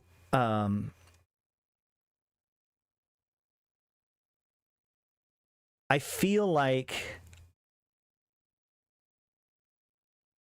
now, because the penalties are even more severe for doing anything about it when it comes to seagulling, that's either going to mandate the use of neutrals, which only makes the situation more complex and worse, or it makes it so that now not only do you feel bad that there's this person that's breaking the social contract right there in front of you and thumbing their nose at you, but CCP is actually changing the rules to empower them and to hold and to constrain you from being able to do something about it. And so that's why I've with the previous updates, there's been a mixed bag, but with this update, I've seen a lot of really negative feedback about it. And I think ultimately that's why, because it feels like the problem that we went to CCP and we were like, it feels bad when people basically are selfish and steal from everybody else that's on their own team. And our response CCP's response is like, okay, well, now you can't stop them. Also, if you check the character self-righteousness seagull killers on Zekiel, there are a lot of legitimate new player blood on their hand. And that's the thing is that this, I'm not saying that they're like, yeah, this probably is, because what this has done is it's fragmented that social contract, right? People are more aggressive to each other. People are like, you know, if they're just ready to AWOX somebody now, well then yeah, they're going to AWOX the new guy that comes in that isn't part of their team too, because they're already ready to do that, right? Like it keeps going further and further down the road of negativity. And that's why I kind of set up all of the different pieces of this, because it's all of these different parts that are playing into this story, right? Of why this is happening and what the results of it are. It's a very challenging issue. I just think that this doubling down on the solution that wasn't working isn't going to help. That's my thesis. And we'll just have to see. We'll have to see. I still think that, you know, if you guys think that this is going to be the big thing that fixes the issue, try the lockout idea. I understand it's an extra design effort, so you might just be able to be like, you can't do it because it's extra, development stuff. But like, lock them out from getting LP for, a day after AWOXing, and now it's actually a decision, right? I can sacrifice myself. I can give up my portion of the reward to kill the person. But if I'm doing it for the reward, then I'm giving up the thing that I care about. This whole like long-term ability to be in faction warfare sounds like a fun threat until people can just roll alts. If you pay out the top 30 people with max contribution, then give scraps to people who leave who above the threshold, that will solve the seagulling issue. But the problem is that that's not always the case. You would have to tie value to contribution in some way, but the issue with battlefields is that there's too many things that could be happening that is considered contributing. There's no mechanical way for CCP to be like, okay, these people are doing something useful and these people are not doing something useful. Even people that are like really far away, in theory, could be chasing down an enemy force that's really far away. So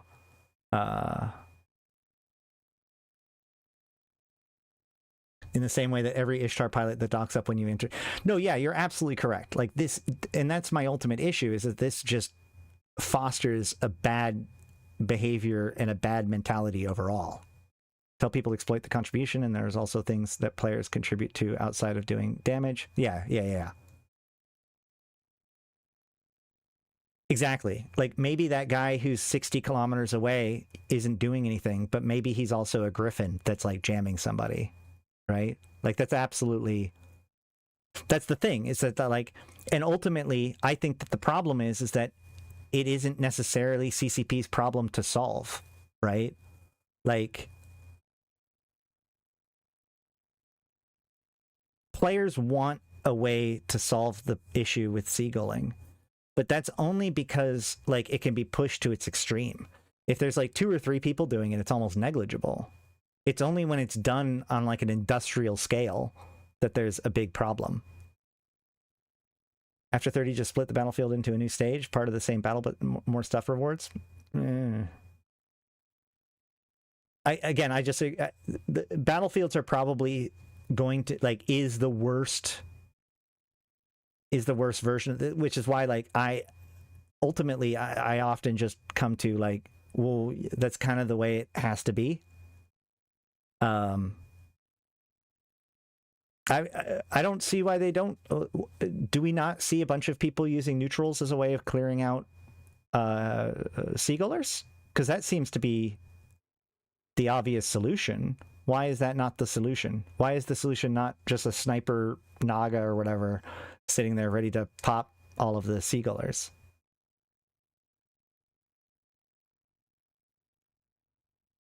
Yeah. either way, I don't know. I've never liked.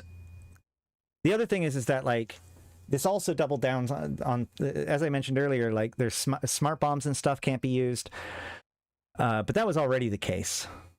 That's fine. Neutrals can be engaged. Yeah, but the neutrals don't get LP and the first strike advantage against you, and show up on your overview. Well, yeah.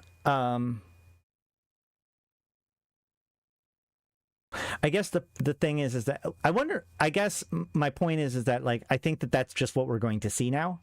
I think that like okay, so players have the problem where they need to do like they have these seagulls, and so they want to stop the seagulls, but they also have the problem where they want to get rewarded. So they could bring in an alt. You're right. I'm right. Where they could bring in an alt, but as you pointed out, that alt is a non-rewarded character.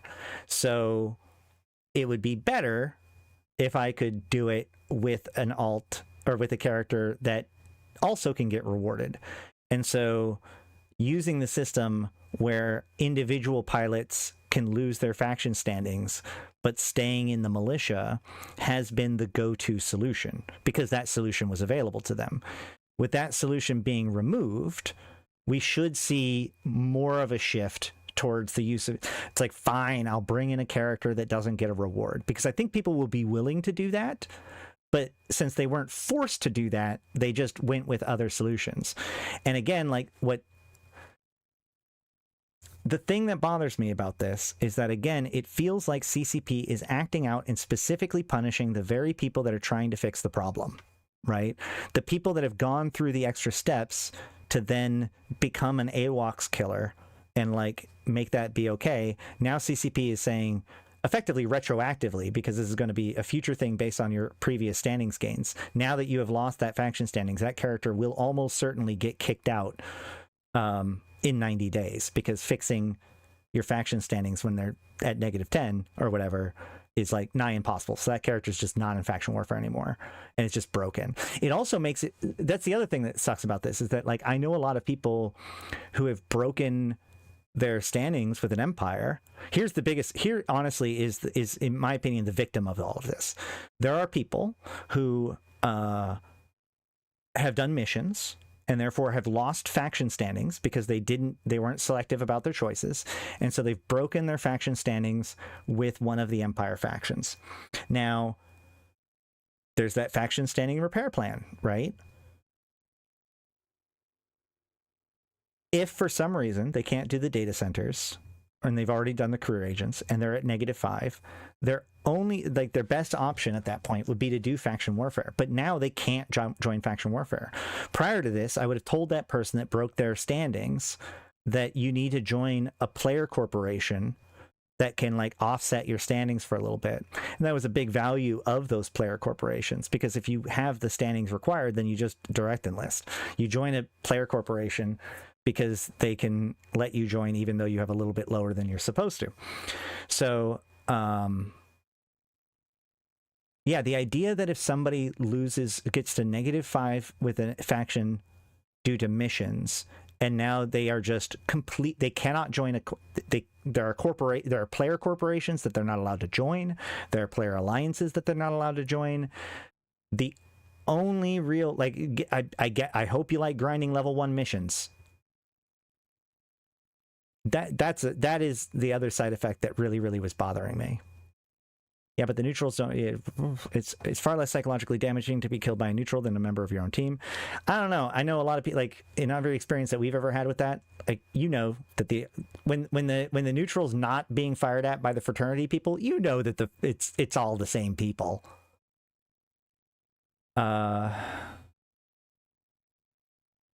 Fraternity having to use sandbox workarounds and paying LP to do AWOX. Fuck fraternity. It definitely has led to a lot of bad blood. That's true. So now if I'm doing level 4 security missions for Mimitar in the storyline every 16 missions, I won't lose standings towards Amar and Kalari. You will lose standings in storyline missions. I do not know why that paragraph is written that way. They were using storyline missions as an example of when you would lose standings, and then they were talking about how it's no longer true with promotions. So they were kind of talking about two different things. I was thinking about doing Minotaur security missions since I was faction warfare flagged, and I'm a little worried about roaming around Lingasi doing missions faction warfare flagged. I mean, it is a kind of silly thing to do, that's for sure, because you know Amar Militia and Angel Cartel would be able to attack you on sight.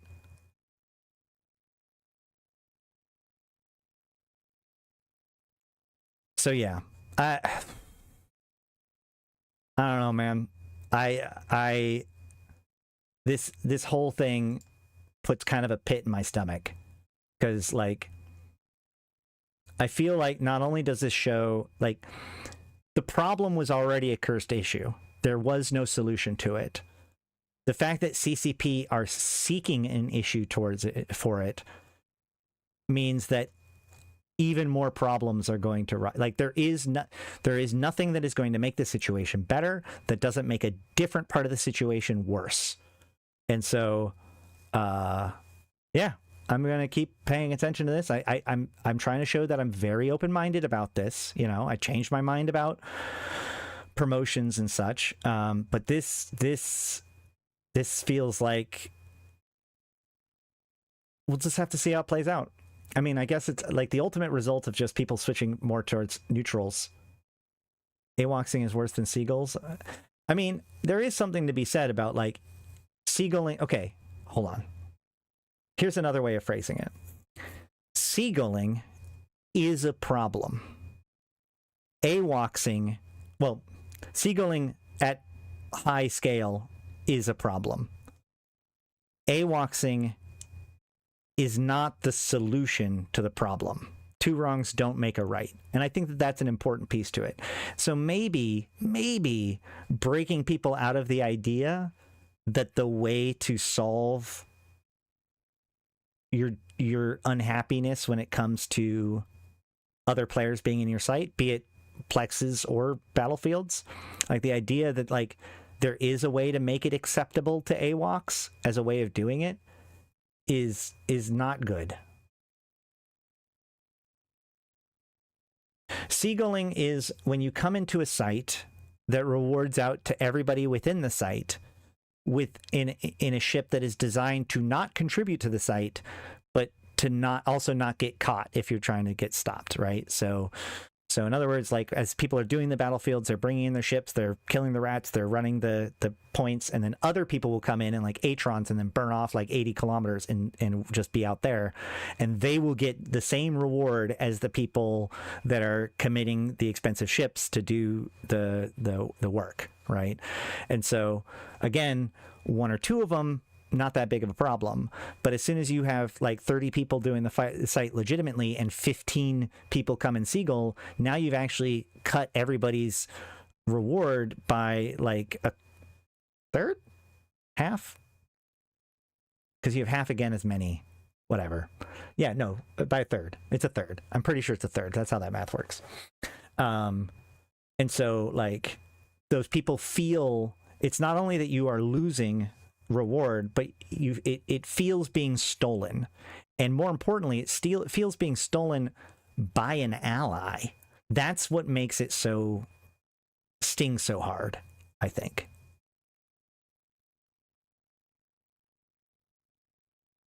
And so people are willing to break convention and kill them anyways, and this is basically saying, hey, stop that. While at the same time, yeah, I think that CCP I think that groups like Frat has been moving over to using alts for Awoxing more anyway. So I don't know, man. If I see a Frat in my Plex with me, I'm not going to think that things are okay now because of this change. I mean, I agree that of the two, Awoxing is probably the more serious issue than seagulling. I just don't think that this solves Awoxing in any meaningful way. In the same way that standings decreases doesn't solve ganking, right? Not that ganking should be solved, but or like should be fixed or whatever, but like even you can't dock in HiSec with a negative security status. That didn't stop anybody from ganking. Why do you think that this is going to stop anybody from Awoxing? I don't know, man. We'll see. Let me know if I'm wrong. Let's jump on to another topic. Well, maybe. Hold on. Actually, let's look at the patch notes for this real quick. Level 4 missions. New NPCs have been added to replace the previous ones. Mission objective structures, which will be needed to be killed, has had their standings penalties removed.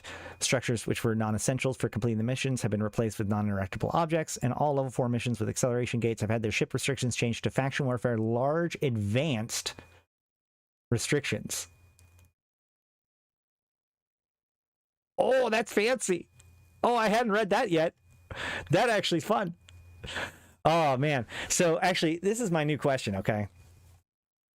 So, okay, hold on. When they did level 1 missions, it was small Navy, which means Tech 2 was not allowed. This allows all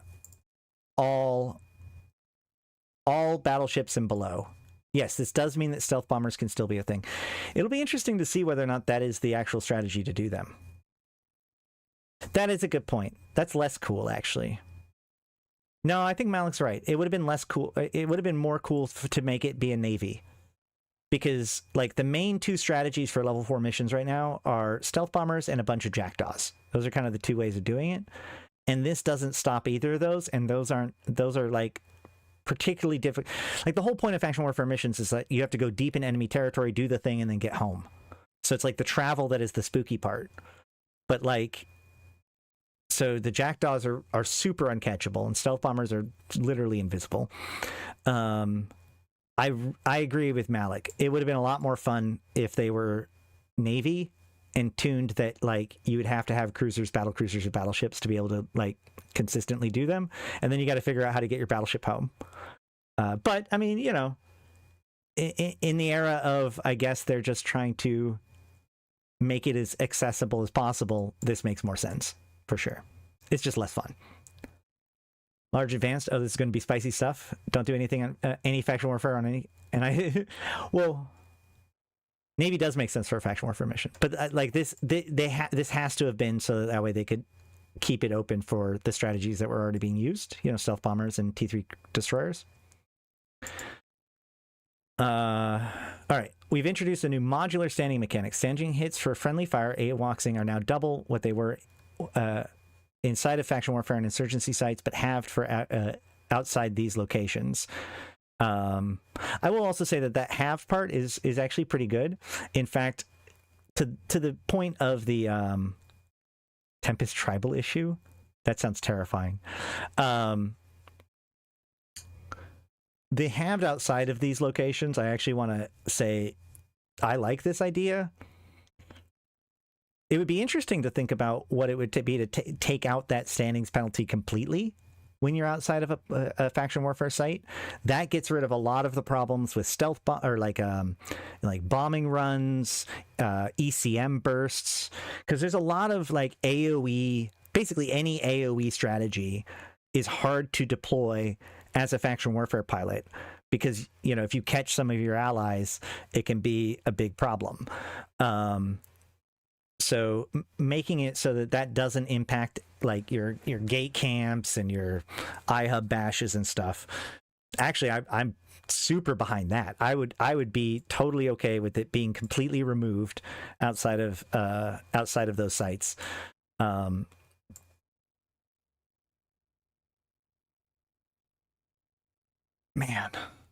I don't know. I feel better about this than when I started this conversation. But I still feel like this half of it is a mistake. All right. Next, we also have 10th anniversary Project Discovery skin rewards have been added, and Zydream Burn skins have been added. We can go check those out right now.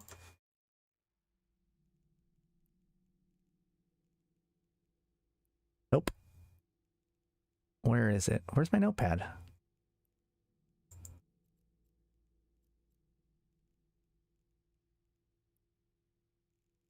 We have I guess I could have just looked up the Zydream Burn. So Zydream Burn is a really nice skin. It's very shiny, and it does have this particle effect. So this is the Heretic, which is the Amar Interdictor, destroyer. So it's a T2 destroyer, and you can see these green. I can show you guys if you guys really care, but these green stripes are actually got little hexes in them, and they become more clear as the ship is going faster, as in like you can see them better, like they're more prevalent. So you can see like there's a stripe up there, stripe down there, and a stripe over here as an extra particle effect on top of the shininess of it. We have the Cheetah, which is, of course, the Mimitar Tech 2 Covert Ops exploration ship. It has the stripes over here. You can kind of see the grid a little bit better on this one. There and there. Looks like they are the only two I can see. Oh, nope. There's also two at the top here on this fin. We have Rook. So this is the Tech 2 Ewar cruiser, the non-cloaky one, which means the non-Sino-y one, I'm pretty sure. Either way, the one that doesn't show up on D-Scan. And you can see there's a stripe up there, and then two on the sides.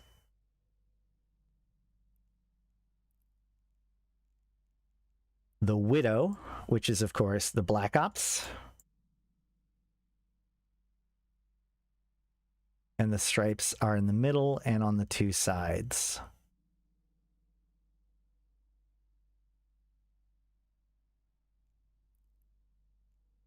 The Astarte, there already was one for the Eos. Now the Astarte, which is the other Galente command ship, has this, and they have, oh yeah, you can actually see it pretty good there because I can get close enough.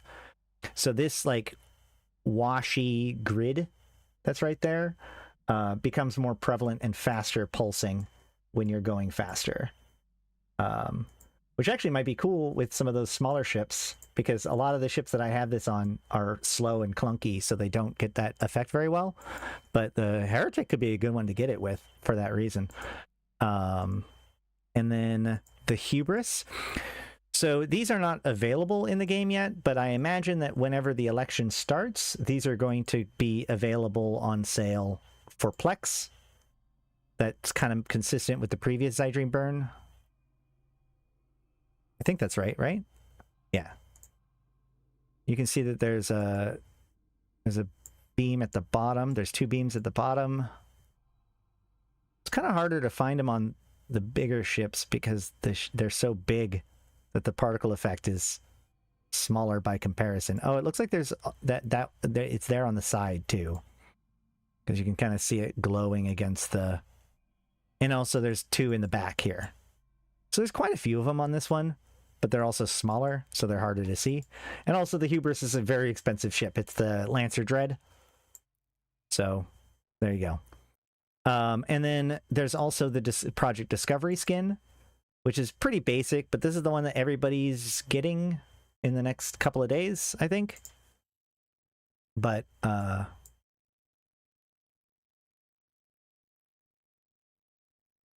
does it have a pulsey effect to it?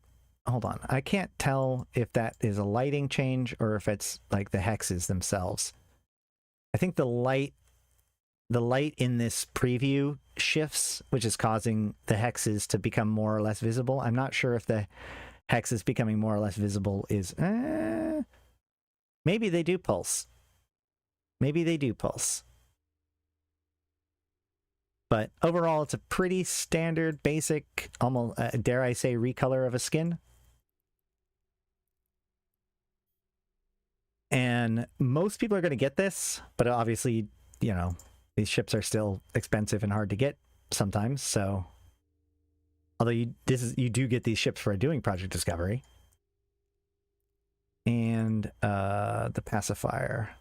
This is the one that most people, if you have one of them, you probably have this one. But, you know, whatever. It's a free skin to celebrate 10 years of Project Discovery. All right. And, oh, we get the blueprint, not the ship? Well, yes. Yes. But, like, that is how those ships come into existence, is either through, it's through the blueprints, which are through either Project Discovery or recruitment. Okay. And then there's a bunch of other...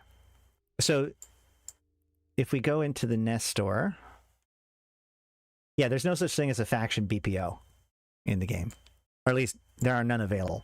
Oh, I guess I forgot to get my 15,000 skill points, so make sure to get your 15,000 skill points today. Today's Tuesday, right? Yep. Great. And then, so if we look at Zydrine, is that going to work? No. Are they available? No. Is that true?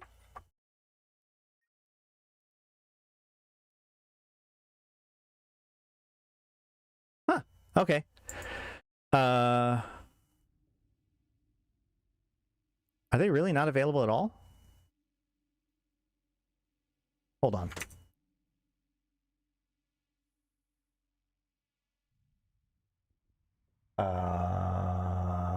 EOS Zydrine Burn.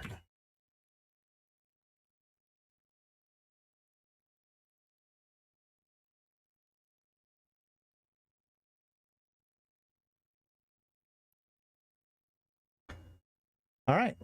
Yeah. So previous Zydrine Burn has been part of Plex deal.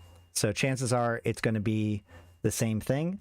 And it's funny, it ran at about the same time too, if depending on when the sale starts. So we can see that this sale started on 3/16 of 2023, and it is currently 3/10 of 2026. So chances are we will see another deal like that that gives those Zydrine Burn skins. Now, the other things that were added in today, though, are more tightly tied to the event that we're going to get. Okay, so we got a lot of Skinner stuff that we can look at for that are likely going to be part of the new event stuff. So we have 2 new skin design elements.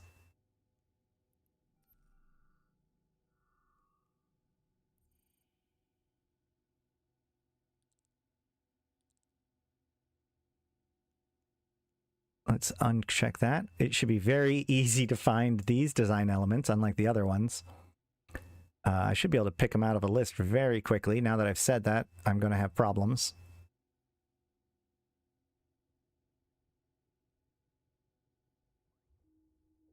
Is it not? Are they not here yet?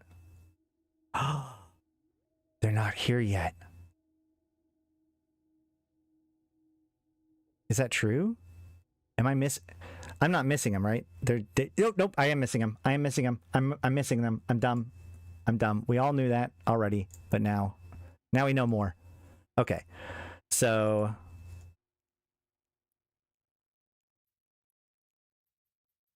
there we go. We have the Yantey logo.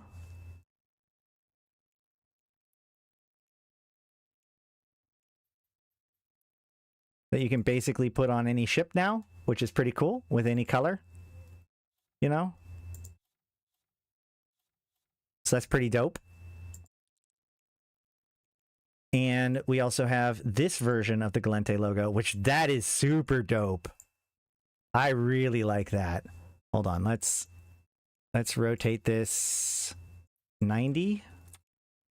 And let's scale this up. Yeah, that's pretty cool. I like that one a lot. All right, then we have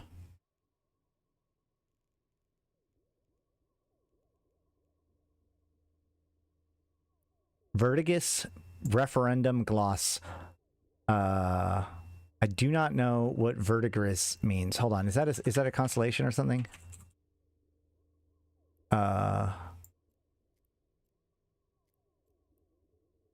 What does Vertigris mean? Because there's clearly a it's a word.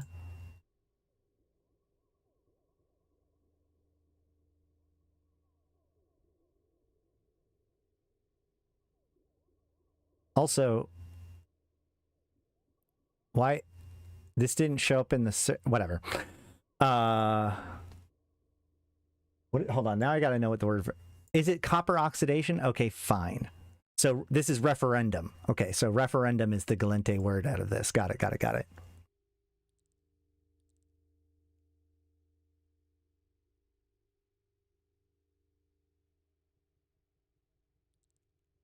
So we can find it's a gloss. And is that it? Yep. So, oh yeah. That actually, man, hitting Galente green is always kind of tricky because it's like not quite teal, not quite full green. That feels like a good version of it, and it's nice and shiny. It does look a little bit like oxidized copper, doesn't it? And then Civic Ember Matte. So, is this it? Oh man, I'm doing good today. Ooh, it has like that opalescent effect. Oh, hold on. I just want to like make sure that you guys see it. Hold on. So that's white. So I got rid of the entire reflectiveness of it. So this is green, purple, opalescent. That is fancy. Oh, I want this. Yep. This is a good one. I'm a sucker for opalescence ones. Opalescence, whatever. All right. Next is diverse unakite matte. I don't know what any of these words mean. Kind of rodent theme? A little bit, yeah. Oh, that looks like it's going to also be... Yeah, so this is white with that teal opalescent, which is good. Oh, and it kind of shines red in the right angle too. So you've got red, Fresnel or whatever, and then green direct, and then white otherwise. That's, ooh, these colors have so much potential. And then we have Senatorial Swamp Metallic. So it's a metallic. This one's going to be harder to find. Oh wait, nope. Oh, no. There it is. This one feels pretty good too, although...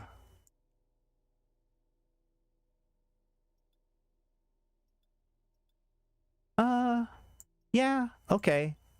It's different enough from the other metallics. Wait. That's closer, but it's also more blue. Okay, yeah, I could definitely see, like, if you want that really nice, it's probably the best forest green metallic that we have so far.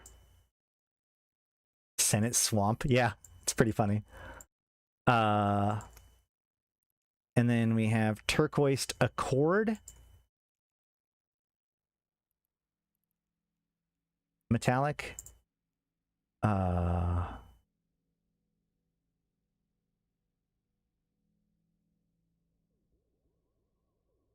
There it is. And this one does, I mean, that's just a very turquoisey look. But I think this one does have, yeah, like that is very similar. Like it's slightly less shiny, but it's basically the same. Although Strategist, this is a much rarer one. Well, I guess Empyrean is rarer than Stellar. Oh, that's a good point. These things are going to be, all of these ones that we were looking at today. Let's go look at the other ones real quick. Hold on. We go to the gloss. Where was it? No, it's am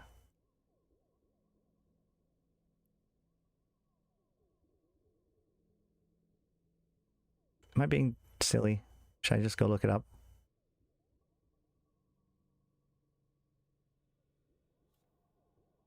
Yeah, these are all, I think, rarity Empyrean, so these are going to be extremely expensive to use on ships, just to keep that in mind. So like, for instance, this turquoise accord, I'd almost consider using that other color just because it would probably cost less, especially if you can source it well. Either way, Tisu Meadow Metallic. So Tisu is connected to one of the guys running. I know that.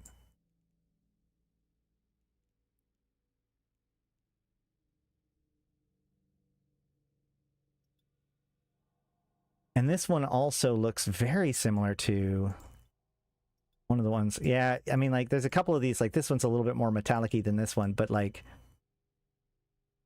think about it this way. This ship using this color would be 75 plex if I used this other one.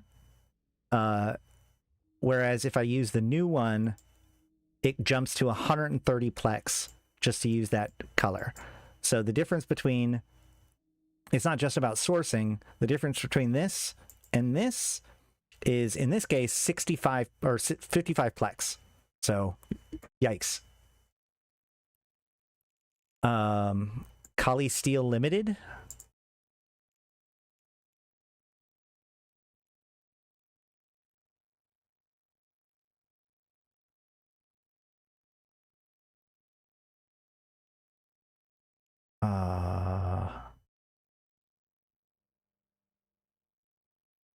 There it is. Ooh, that is very bright.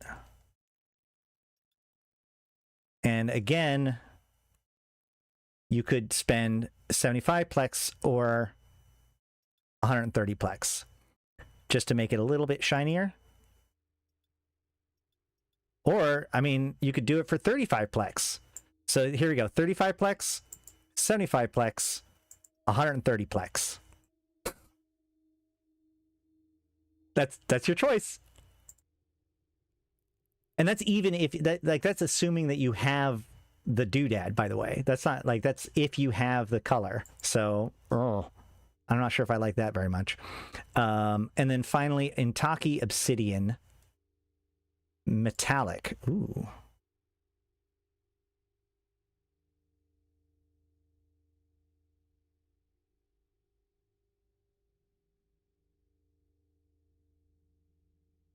Intaki, oh no, that's Intaki Emerald.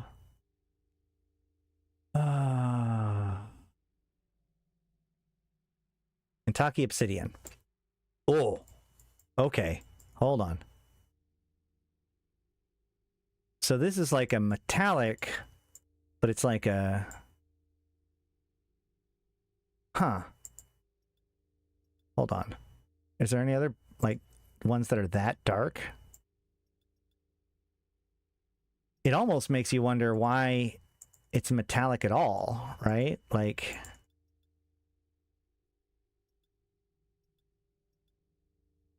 what is the difference between that and that? Ooh, okay. So Event Horizon Black does take out all of the little lines and details, but the metallic one keeps some of those details in, but it's otherwise black.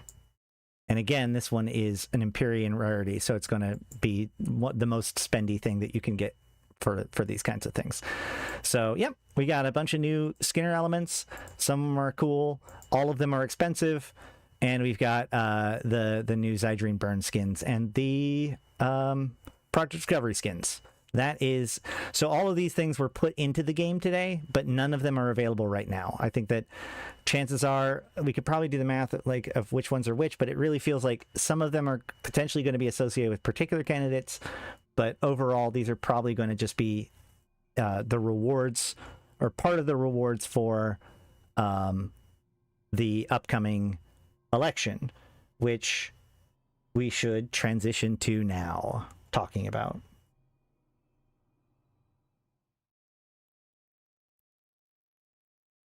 So last week, well, I guess 2 weeks ago now, well, actually almost a month ago now, we had Rodin Family Kickstart Road to Gallente election. Last week, we got this election news involving the presidential profile of Lucas Tenzin. And this week, we gain our second presidential profile of Alex Morio. What this means for our future, I'm not sure. I'm still kind of hanging on hope that we could start the event this week, but given the fact that they're putting out one of these per week, they did showcase Rodin here, but if they're going to be doing these presidential profiles, it kind of start to imply that this event could start next week. Maybe I'm just saying that because I want to be proven wrong in the other direction, but we had one for Lucas Tenzin, which we already read. And then I'm going to do this one. And then tonight I'm going to try to edit those two and put them together and put them on the YouTube. So with all that said, let's jump into it. Greetings, fellow Empyreans. I am Ashtarothi, the voice of New Eden, and this is your New Eden news for March 10th, YC128, presidential profile Alex Morio. Alex Morio does not like to be interviewed. During their career, they have given lectures, charitable roundtables, chaired roundtables, conducted symposiums, held rallies, published books, authored research papers, and much more. Yet, when I met with them today, it was their second ever interview. The previous journalist to receive this honor spoke to the young Morio after they had become the youngest ever Intaki citizen to be accepted into the University of Kali. The interview lasted 5 minutes and was cancelled after the 15-year Morio called the questions asinine and reductive and walked out. Hoping that I can fare better, I met with Alex Morio at their campaign center, being set up on Boreans 5, an active worksite construction drones whizzed past me as I moved through what felt like a storm of metal. Despite appearances, a member of Morio's campaign team explained that this was actually a carefully choreographed ballet operating at levels of algorithmic precision too great for the human mind to calculate. Human staffers and visitors like myself were encouraged to stick to green lines painted on the floor. Restricting human movement to these safe paths apparently allowed the drones to operate at greater efficiency and ensured that, though they may fly at terrifyingly close distances, there will never actually be a deadly collision. At the eye of this storm lay an area of completed construction, and within it the immaculate calm of Alex Morio's professional office. Pragmatically angled white walls are covered in green hollow displays. Quote, most of these are monitoring campaign-relevant statistics, end quote, the governor informs me as my gaze is pulled into the endlessly scrolling data streams. Quote, demographics, Federation administrative intel, live news streams, etc. Though there are certain ongoing research projects I like to keep track of, offering support where appropriate, end quote. Dr. Alex Morio's support is not limited to lending political capital. With PhDs in both robotics and quantum computing and 5 years as a professor of automated technologies, they are one of the Federation's leading experts in their field. Morio initially made the move from academia into politics to protect their fellow researchers' right to free inquiry. Quote, researchers should be free to follow the science, wherever it might take them, Morio informed me. The freedom of ideas is a foundational principle of this federation. Without the freedom to explore, to take risks, the Gallente would never have reached out to their neighbors. There were those at the time who counseled against it. If their voices had won out, future generations would have been condemned to cower in fear of their separate worlds, trapped in a dark forest of the unknown. Instead, they took a risky step towards a better future. Bold technological excellence is what made us the cluster's only true multi-origin interstellar civilization. The governor has shocked many with their claim that the recent outbreaks of rogue drone emergencies are not the result of having gone too far, but from not having gone far enough. Quote, we cannot control something that we do not understand. A first mistake only becomes a final result when there is no further testing, end quote. This was controversial opinion that placed the governor of Boreans in the spotlight. Though many find it shocking, their outsider opinions have garnered enough support to make them a meaningful contender for the presidency. This has been further bolstered by the Autonomous Party, which seeks to take the principles of the Intaki roots and plant them at the federal stage. Morio's political career began as a member of the Intaki Assembly. Though they have moved on to serve as governor of Boreans before Agard's invasion, they have never been shy about sharing their opinion on the matter. Quote, determination of authority in a free society must begin with the needs of the individual and flow up from there. not the other way around. When Agard invaded Intaki, she disregarded the desires of a great multitude in favor of the military conveniences, end quote. This stance led Alex Morio being embraced by the Autonomists, who were until recently the Intaki Autonomists. The party gained electoral victory in the Intaki Assembly in YC125 after forming a coalition with the Social Cooperative Party. While they considered the military presence in Intaki illegal, they are not as extreme as the Intaki Lamkata nationalists. Autonomists still support Federation membership, but are crying out for ratification at a federal level of greater power to local authorities. However, the position of the Autonomists and Morio are not philosophically aligned as they would like people to believe. Quote, "Of course, I believe in autonomy. I also believe that we must move beyond the limitations of planetary politics and embrace a more democratic future." End quote. When asked what they mean, Morio clarifies that, quote, "The first democracies were impossibly corrupt and unrepresentative by modern standards, as will our democracy seem to future generations. I question the nature of elected representatives in a civilization with aligned algorithms and instantaneous communication capabilities. What is a meaningful unit of governance for a people who can move between planets in a matter of minutes? What is the path to greatest liberty for the self-determining individual within a collective of trillions of such individuals? For today, we have districts, planetary authorities, a senate, a president. But what might we have tomorrow? Should we be unchained from the past? We need only be unafraid if we wish to embrace the future." News in brief. New stars within New Eden cluster appears in astronomic register. Concord and Air states a joint announcement on newly registered star systems to come in weeks to follow. Special coverage released of no vacancies in Mercenaries Sans Frontiers, as well as others. Kaldari Business Tribunal agents investigate missing funds.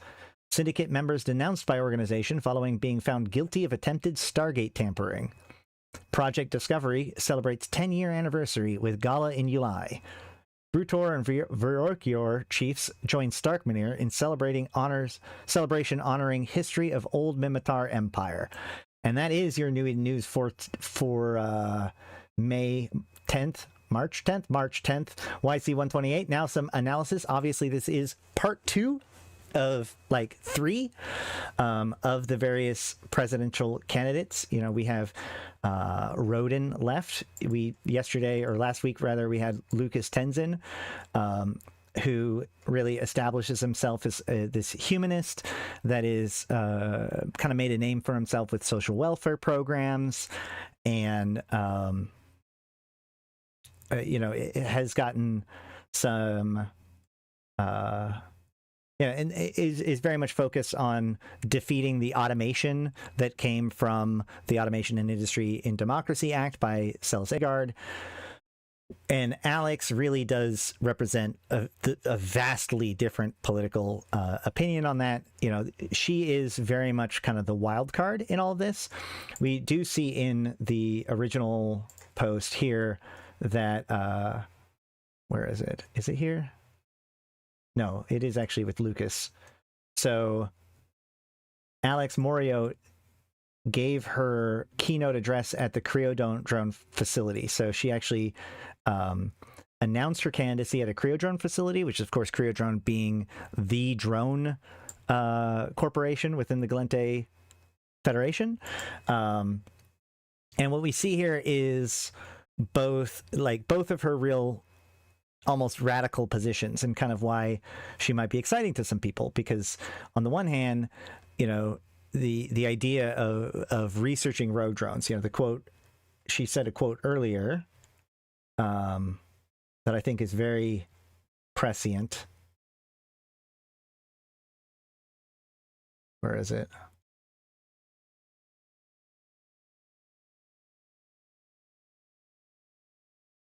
Hold on.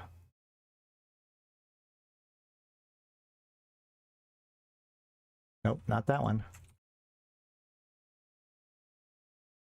Really? Hold on. Where is that quote?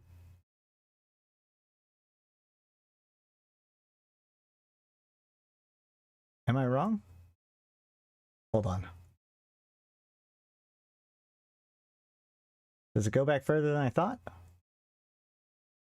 Oh yeah. Yeah. It does. Her stuff goes back one New Eden News prior to February 13th, where she gives some nice quotes, including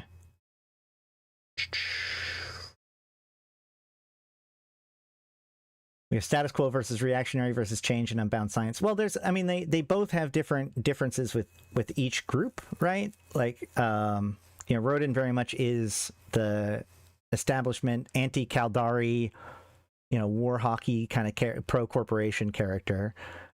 Lucas is the kind of a radically different idea with like the humanist kind of idea. And then she is very much about doubling down on technology and advancement and honestly kind of subverting democracy towards the end there. But she says, our problem is not one of restraint, but of understanding. Limitations placed on the scientific community by political entities and corporate loyalists have barred us from understanding the nature of rogue drones. Why do these spontaneous outbreaks of hostile intelligence occur? Why are the intelligence hostile at all? These are not questions that we can answer unless we're free to explore. So there's a lot going on in this particular story that I kind of want to point out. The biggest thing I can see here is like, I feel like this particular article is designed to be a little bit low-key sinister, right? Because like, so she definitely has this idea that like technology and advancement in AI is the solution going forward, and that makes sense.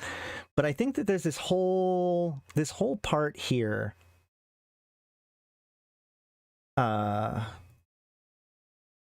Campaign center being set up at Boryarns 5, an active worksite. Construction drones whizzed past me as I moved through what I felt like a storm of metal. Despite appearances, a member of Morio's campaign team explained that this was actually a carefully choreographed ballet operating at a level of algorithmic precision too great for the human mind to calculate. Human staffers and visitors like myself are encouraged to stick to green lines painted on the floor. Restricting human movements to these safe paths apparently allow these drones to operate at greater efficiency and ensures that, though they may fly by at terrifyingly close distances, they will never actually be a deadly collision. And so like, this is not an in-universe analysis. This is a consumer of literature and storytelling kind of analysis. But like, in our current day and age, in real life, in the Earth world, in meat space, as it were, one of the big things that we are wrestling with in our culture is the rise of AI, right? And I've been interested in this quite a bit, watched a lot of different people talk a lot of different things about it from all different sides. And one of the things that strikes me out of like the negative consequences of AI and is this idea that the development of AI is sold to us as attempting to make bots behave more like humans. But time and time again, what we see is that the advancement of things like AI and automation forces people to behave like robots, right? And so like the idea here is that human action on this planet is in this area is secondary. Humans are forced to follow predetermined lines and not go outside of their boundaries lest they be hit by a giant piece of metal hurtling past them, right? The robots are free to operate within the area. It is the humans that must follow very particular directions for their own good. And like, I know it's kind of a small piece to all of this, but again, as I've said many, many times before, sci-fi and really fantasy as a general, but sci-fi in particular, as a medium, allows us to explore things about us in a lens that is safer and more comfortable than actual like real cultural stuff. And so I think that this entire scene here kind of tells us a little bit about where she's going and where her tension is specifically with Lucas, right? Because Lucas believes that the humans are the answer, that the issue isn't like, it isn't about making a smarter AI, because we already have been gifted with the greatest intelligence our cluster has to offer. Humans. We should be investing in the bodies that house them. He wants to allocate resources to people because people are more important than machines. Whereas she wants to allocate resources to machines because machines are more efficient than people. Subtle, but an important distinction and a disagreement that they have, right? And then to furthermore, at the very end, we have this kind of thing where it's like, well, also, maybe democracy itself is kind of whack, you know? We maybe it represents an imperfect system, and now with our advanced technologies and understandings, we can build a better system by surpassing the previous system. Maybe democracy is less good, actually. And again, this is one of those things that, given the current state of things, kind of sends a chill down my spine, right? Still absolutely backing this girl. 100% in universe. I want her elected so bad for basically the exact reasons.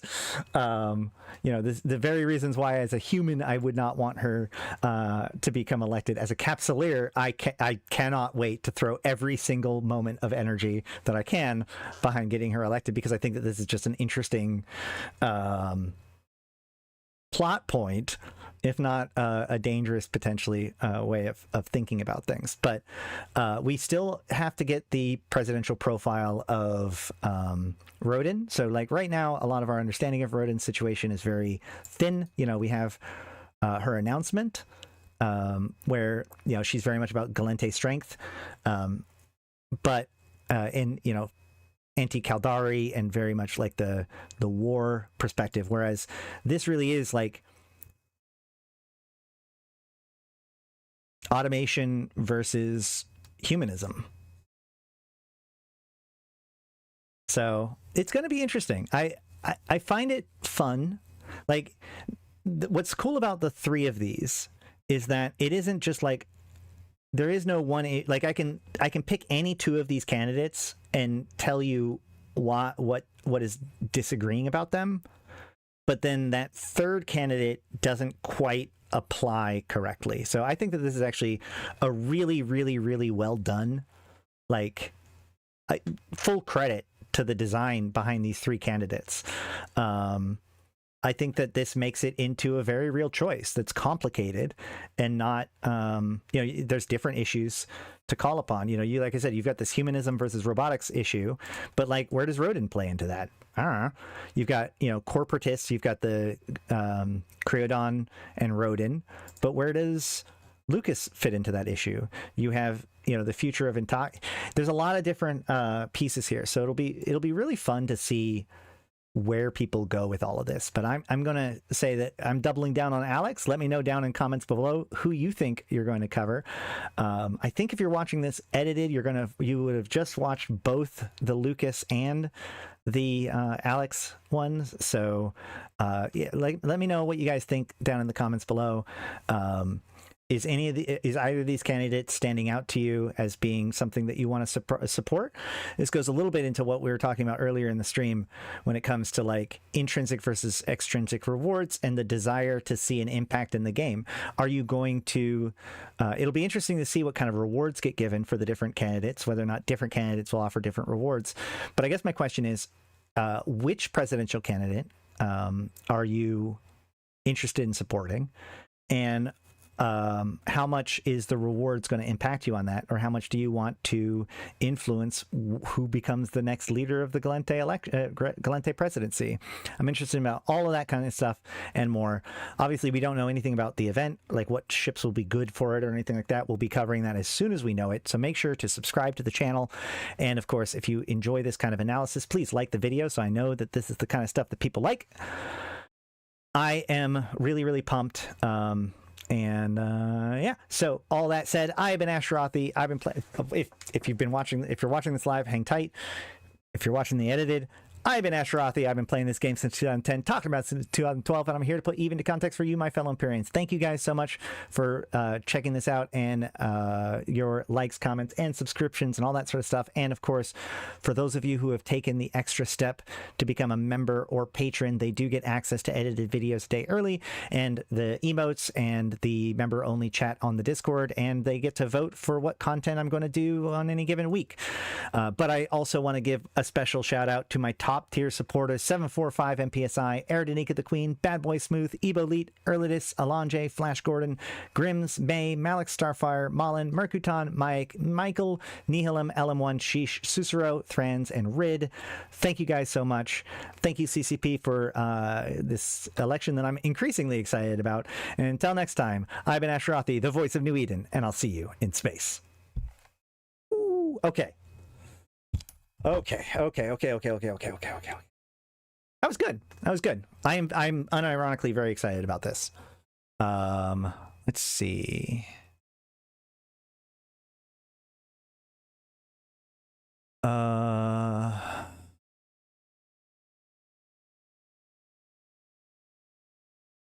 right. What I think that we will do to wrap up today. You still have some time, right? It's fine. We can keep going, I guess. How long is this? Hold on. Let's see if we want to do this today or another day. It's 30 minutes. Yeah, we can do it. So, as I just mentioned, I've been doing I do a voting on the weekend for members to be able to select what content I'm going to do the next week. And actually, beating out faction warfare was Eve Frontiers. So I was thinking about doing some Eve Frontier stuff today, but the problem is that tomorrow is the beginning of Cycle 5. So how we're going to do this is we're going to watch this video about the calm before the storm, just to kind of get us into the headspace of where we're at. Tomorrow, I don't think I'm going to be streaming Frontiers, probably, because this Cycle 5 thing is their switch to Sui, which is a totally different blockchain. And so, like, sure, Cycle 5 might start tomorrow, but that is a huge project, and any number of things could go wrong. So I can't rely on tomorrow Eve Frontiers being even close to stable. So the plan is that if everything goes well, we will take a shot at doing it on Thursday, probably. Now, I reserve the right. I could jump into it tomorrow if it ends up everything being perfect. Make sure to jump on the Discord to get any updates to that. But I would say don't expect me necessarily to stream tomorrow. But Thursday, I'm hoping to jump into Frontiers. Is Sui faster? Man, there was a thing about it. I think it's supposed to be faster.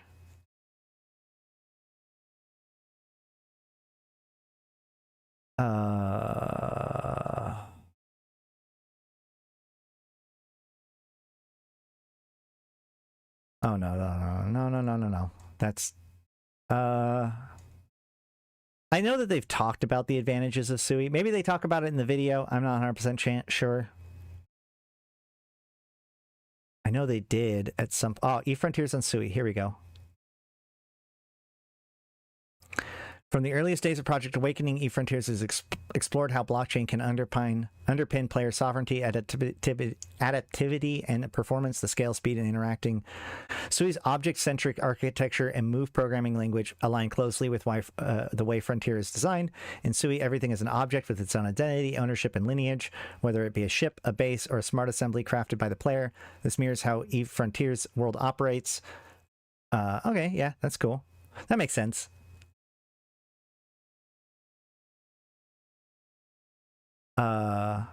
Today, decentralized foundation of the Sui blockchain, a next generation layer 1 built for speed, scalability, and composability. So, yeah, I'm not enough of a blockchain guy to speak too intelligently of it, but like, yeah, I could definitely see, like, it sounds to me like Sui. So Ethereum is very generic in the way that it is structured and what it can do. Sui being more object oriented is much more like there's definitely pros and cons to that, but it'll make it, as they pointed out, more aligned with being attached to a video game. So that tracks at the very least. But yeah, so let's go ahead and jump into the Frontier Friday and see what we have to learn. And then, like I said, this week, for the second half of the week, assuming that the election doesn't start, we will be jumping into Frontiers and digging into it carefully. Yeah, let's just see what they have to say before we read anything else. Good afternoon, everybody, and welcome back to yet another exciting edition of Frontier Friday. I am your host, CCP Jotun. Drama. Okay. Drink Monster Energy. It's good for you. Monster, we're looking for that sponsorship. CCP Jotun, and welcome to Frontier Friday. I'm joined by my good friends, Widecam, CCP Bowman, and Over there. He's over there somewhere. CCP Comics busy. There we go. shit-talking Ah, there he is. Hello. Look at the man. He was shit CCP talking Overload. on Twitch. Yeah. Honestly, that's based. Yeah. So just to make sure we do this every time of these guys. So CCP Jotun was a wormholer, by the way. He actually recently, he was on CSM and then got switched over to CCP. So he was a player. I don't remember where this guy came from, but this is, of course, oh no, another name. The name just fell out of my head, but he's also a really famous player that was really big in like tournaments and PvP scene, that has also been brought over to the dev side of things. CCP Overload. Missing, curiously, over here, you can see my pointing finger. Yeah. CCP Goodfella. This is where I would keep my game director. Yeah, If I had one. If I had one. Yeah. Yeah, no joke. The Mr. I'll be there. there's nothing quite like He'll show up. nothing quite like warm white monster out of a mug. Oh, that is a potent sensation. Friends, we are here for today's Frontier Friday. We're a little unbalanced today. There's a lot of man on this side of the desk, and just more CCP Overload by there by himself. We think CCP Goodfella is here somewhere. We don't know where exactly, but we'll see what happens when it happens. Okay, so listen up, gang. Some exciting stuff. Exciting stuff. We have a bunch of work that is happening right now in our studio. And speak of the devil, and he shall appear. Wait. Here Someone comes. has entered Here this comes. I hear him stomping around over there. He's lurking. Was this live streamed? This was live streamed, right? Because like this wasn't pre-recorded and edited, right? Because like this happening live, I was about to be like, oh, I sympathize as a live streamer. Like these, okay, good. Because like, yeah, things happen and you got to make it work. But like, if this is pre-recorded, be like, you could have waited 5 minutes to start. But okay, that's fine. We're good. We're good. Oh, I see. I see. And that's what. Oh, Jesus Christ! What the fuck is this? No, my white monster. Where'd you get it? All right. What's happening? What is this? All right, you got me. What is this? Why do you have a bottle of champagne? With lights as well. This is the CCP Goodfella Good Times takeover. Is that right? Okay. Did you know about this? I did. What? Okay. You have my full support. Jesus Christ. So I am the streamer now. Okay. Don't listen to anything CCP Jotun says. Sure. Because he is genuinely surprised, and CCP Overload as well. This is a takeover. Okay. Cool. So I was gonna bring in like with fire and everything.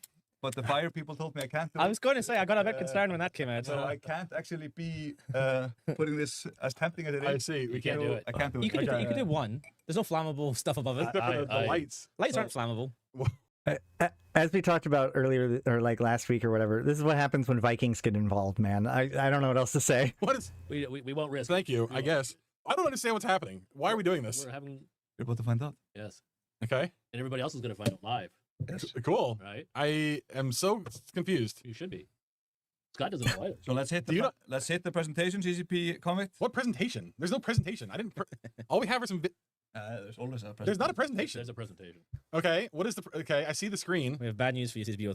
I don't understand what's happening. This is an intervention. One button you have available on the stream deck next to you is But to actually, toggle the picture in fuck. picture on and off if it's covering them. So we're talking. Okay, I this see is carbonated grape juice. Just Yeah. for the. Yeah. Just FYI. Yeah, definitely carbonated grape juice. I don't know. I don't feel like I should be drinking champagne unless I know why we're drinking It's champagne. grape So juice. actually, I Grape forgot. juice. Sorry, I was grape gonna juice. bring in with sunglasses and be cool. But Too I late. forgot.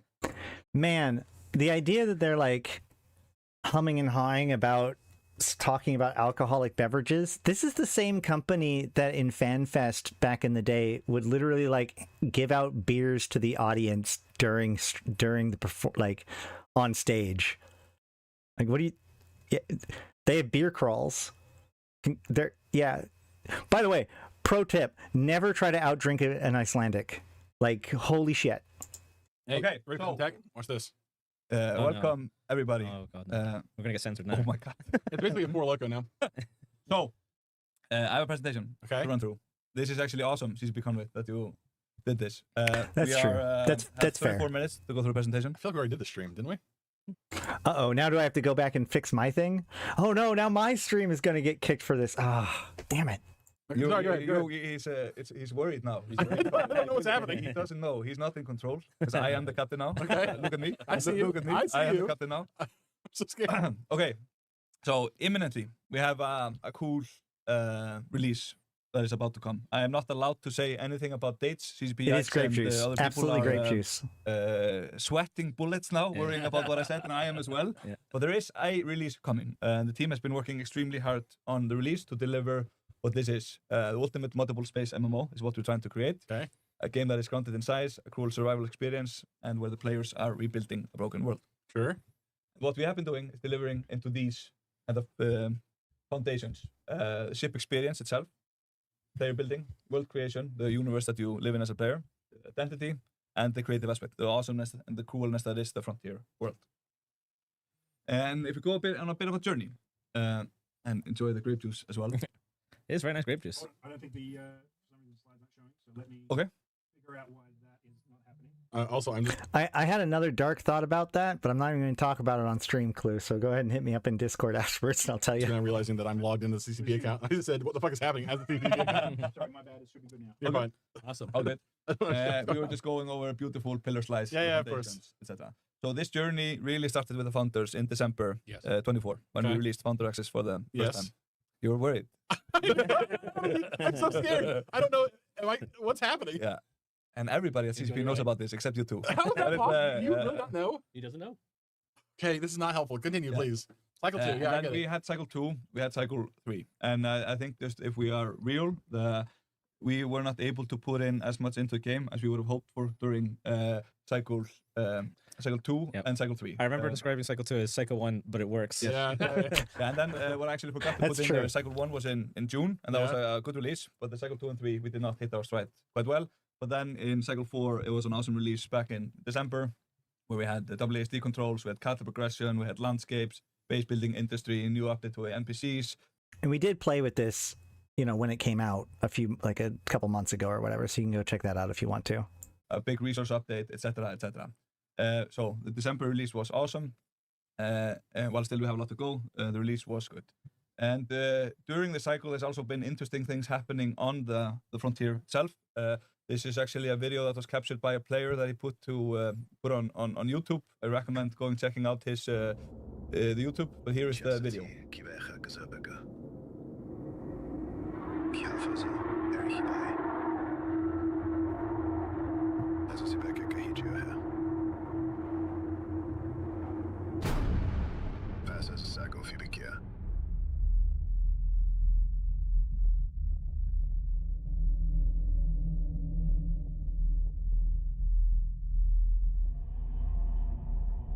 This video is so fucking creepy.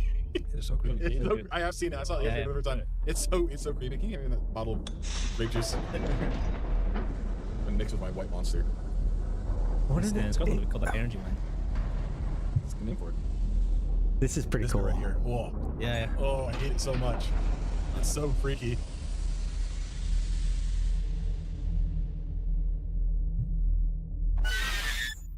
Oh. Oh. So, the writers of Frontier have been doing an amazing job during the cycle, playing the game, giving us feedback, and uncovering mysteries of the Frontier. So, So, but like, they said that that's made by a player. So, is any of that real? Should we take anything from that, or is it like, hey, somebody decided to backrooms like Frontiers? What is Frontiers is kind of a horror, like has a lot of horror-y elements to it. It's the Dark Forest, but like, are they suggesting this is something I worth paying recommend attention going to? Check out 100%. this fellow's YouTube channel, as he has recovered the log from Frontier. Everybody has been incredibly hard at work in putting together an awesome experience. So is that again, like, was there some? So it reminds me of like the Drifter Autopsy, right? The Drifter Autopsy was written by players that knew how to do things like biological autopsies, but they worked with CCP to make sure that the details were correct and, you know, whatever.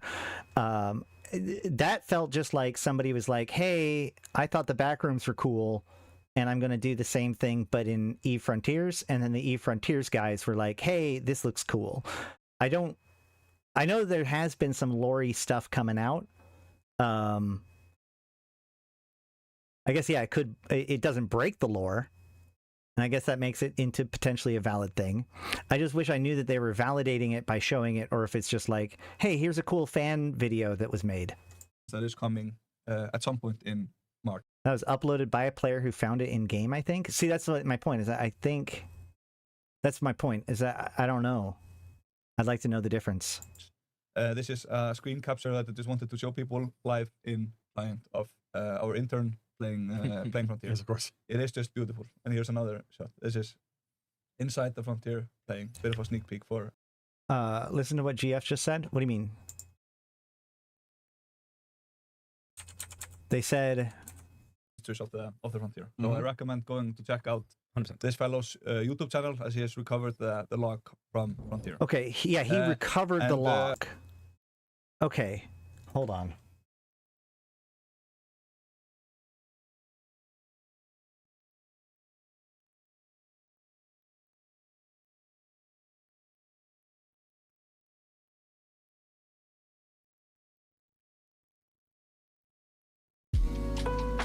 No, stop. Dumb ad, stop. Yeah, so here's the video. Okay, so it's log QP1331. So this is actually like a real, I guess, so this guy got this log and then uploaded it to YouTube for everybody else. Okay, so that's interesting. So this is a thing that's going on. Wrong one. So that was a thing that's like official canonical. Oh shit, we're in a horror game. Okay, great. Everybody has been incredibly hard at work in putting together an awesome experience that is coming at some point in March. This is a screen capture that I just wanted to show people live in client of our intern playing Frontier. Yes, of course. It is just beautiful. And here's another shot. This is inside the Frontier playing. Bit of a sneak peek for everybody. Space clouds. Get the space clouds. Yeah, CCP Wizards says space has a lot of clouds, actually. It's almost exclusively clouds. Yeah, a lot of clouds. Also, if you think that this isn't a horror game, like the next expansion or patch or whatever you want to call it, the next cycle is called what is it? Shroud of Fear. So Space He does it rain, frequently too. space clouds. There's no. Space snow. Yeah, I still do not understand what we're doing. Like, we have a stream after this. How are we going to clean this shit up? That's your problem. Right? Okay. Okay. So there's a big release coming in March, and the team has been working extremely hard at it. Both migration to Sui, been working hard with 3 people on delivering that. We're launching a hackathon that's going to be fucking awesome, a big game update, and the marketing campaign as well. And like, marketing campaign is worth calling out because we believe that more people deserve to know about Founder Access and Frontier So people are going to be getting more people joining the Frontier. And we need the founders' help in onboarding these people, telling them about Frontier. Yeah, and share a hackathon as well. I found this interview on MMORPG, which was published yesterday. That's about this whole thing.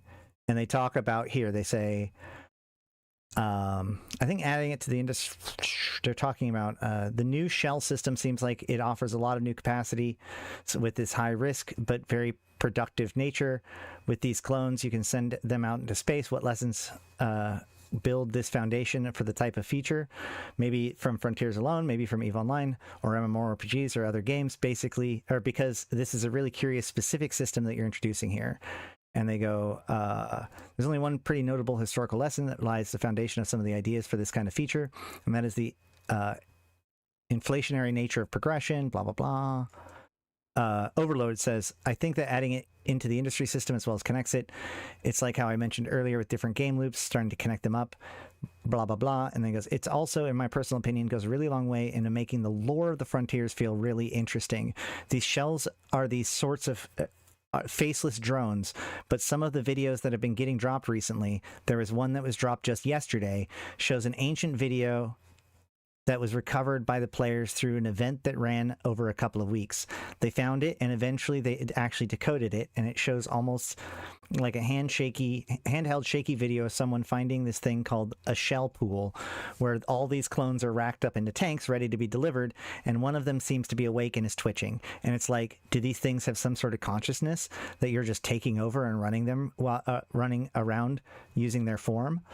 Then the real decision comes in the form has reached its maximum level, blah, blah, blah, blah, blah. So that's what they're trying to show off there, is they're trying to get us to think about the shells that we're using, the bodies that we're using. You know, in EVE, we're kind of assured that our clones that we use are kind of blank until we get injected into them. In EVE Frontiers, they're really trying to separate the identity of the infomorph and the body. You know, that's a big piece of what they're doing because a lot of their progression is built into that. So as part of that, they're exploring this idea of like, well, what is the body? And you see some of this with like, we see this on EVE Online too, because of this kind of plays into the hollow clone. This is probably where their desire to explore things like hollow clones came from, right? It's the same kind of energy of like, well, what happens when a body doesn't have an infomorph? Almost makes me want to check Frontier out. Yeah, we're going to be checking it out this week for sure. The signups are still open. Starts at the same time as Cycle 5, so make sure you get yourself signed up for that. The amount of people that have signed up so far is There's amazing. actually tons. Yeah. Yeah. $80,000 prize pool, by the way. So if you're watching this for the first time, yeah, $80,000 prize pool. Last I checked, there was several, like 100 people who had already signed up. If you're building like third-party tools or like playing this type of game, Several hundred people often ask me, do you think that EVE Frontiers is a big deal right now? Do you think it's going to be successful? Several hundred people signing up for the hackathon, even if it's got a big prize pool, don't get me wrong, but that's a good amount of people. That's a pretty significant hackathon. and you're interested in trying to build stuff in the frontier, you could win a share of $80,000. I recommend checking it out. And docs.efrontier.com, go check it out. We're making it as accessible as possible, like Overlord was saying. If you have good ideas, if you like playing Frontier, if you're an engineer, if you're good at design. Spoiler, they pay you in Bitcoin. No, just joking.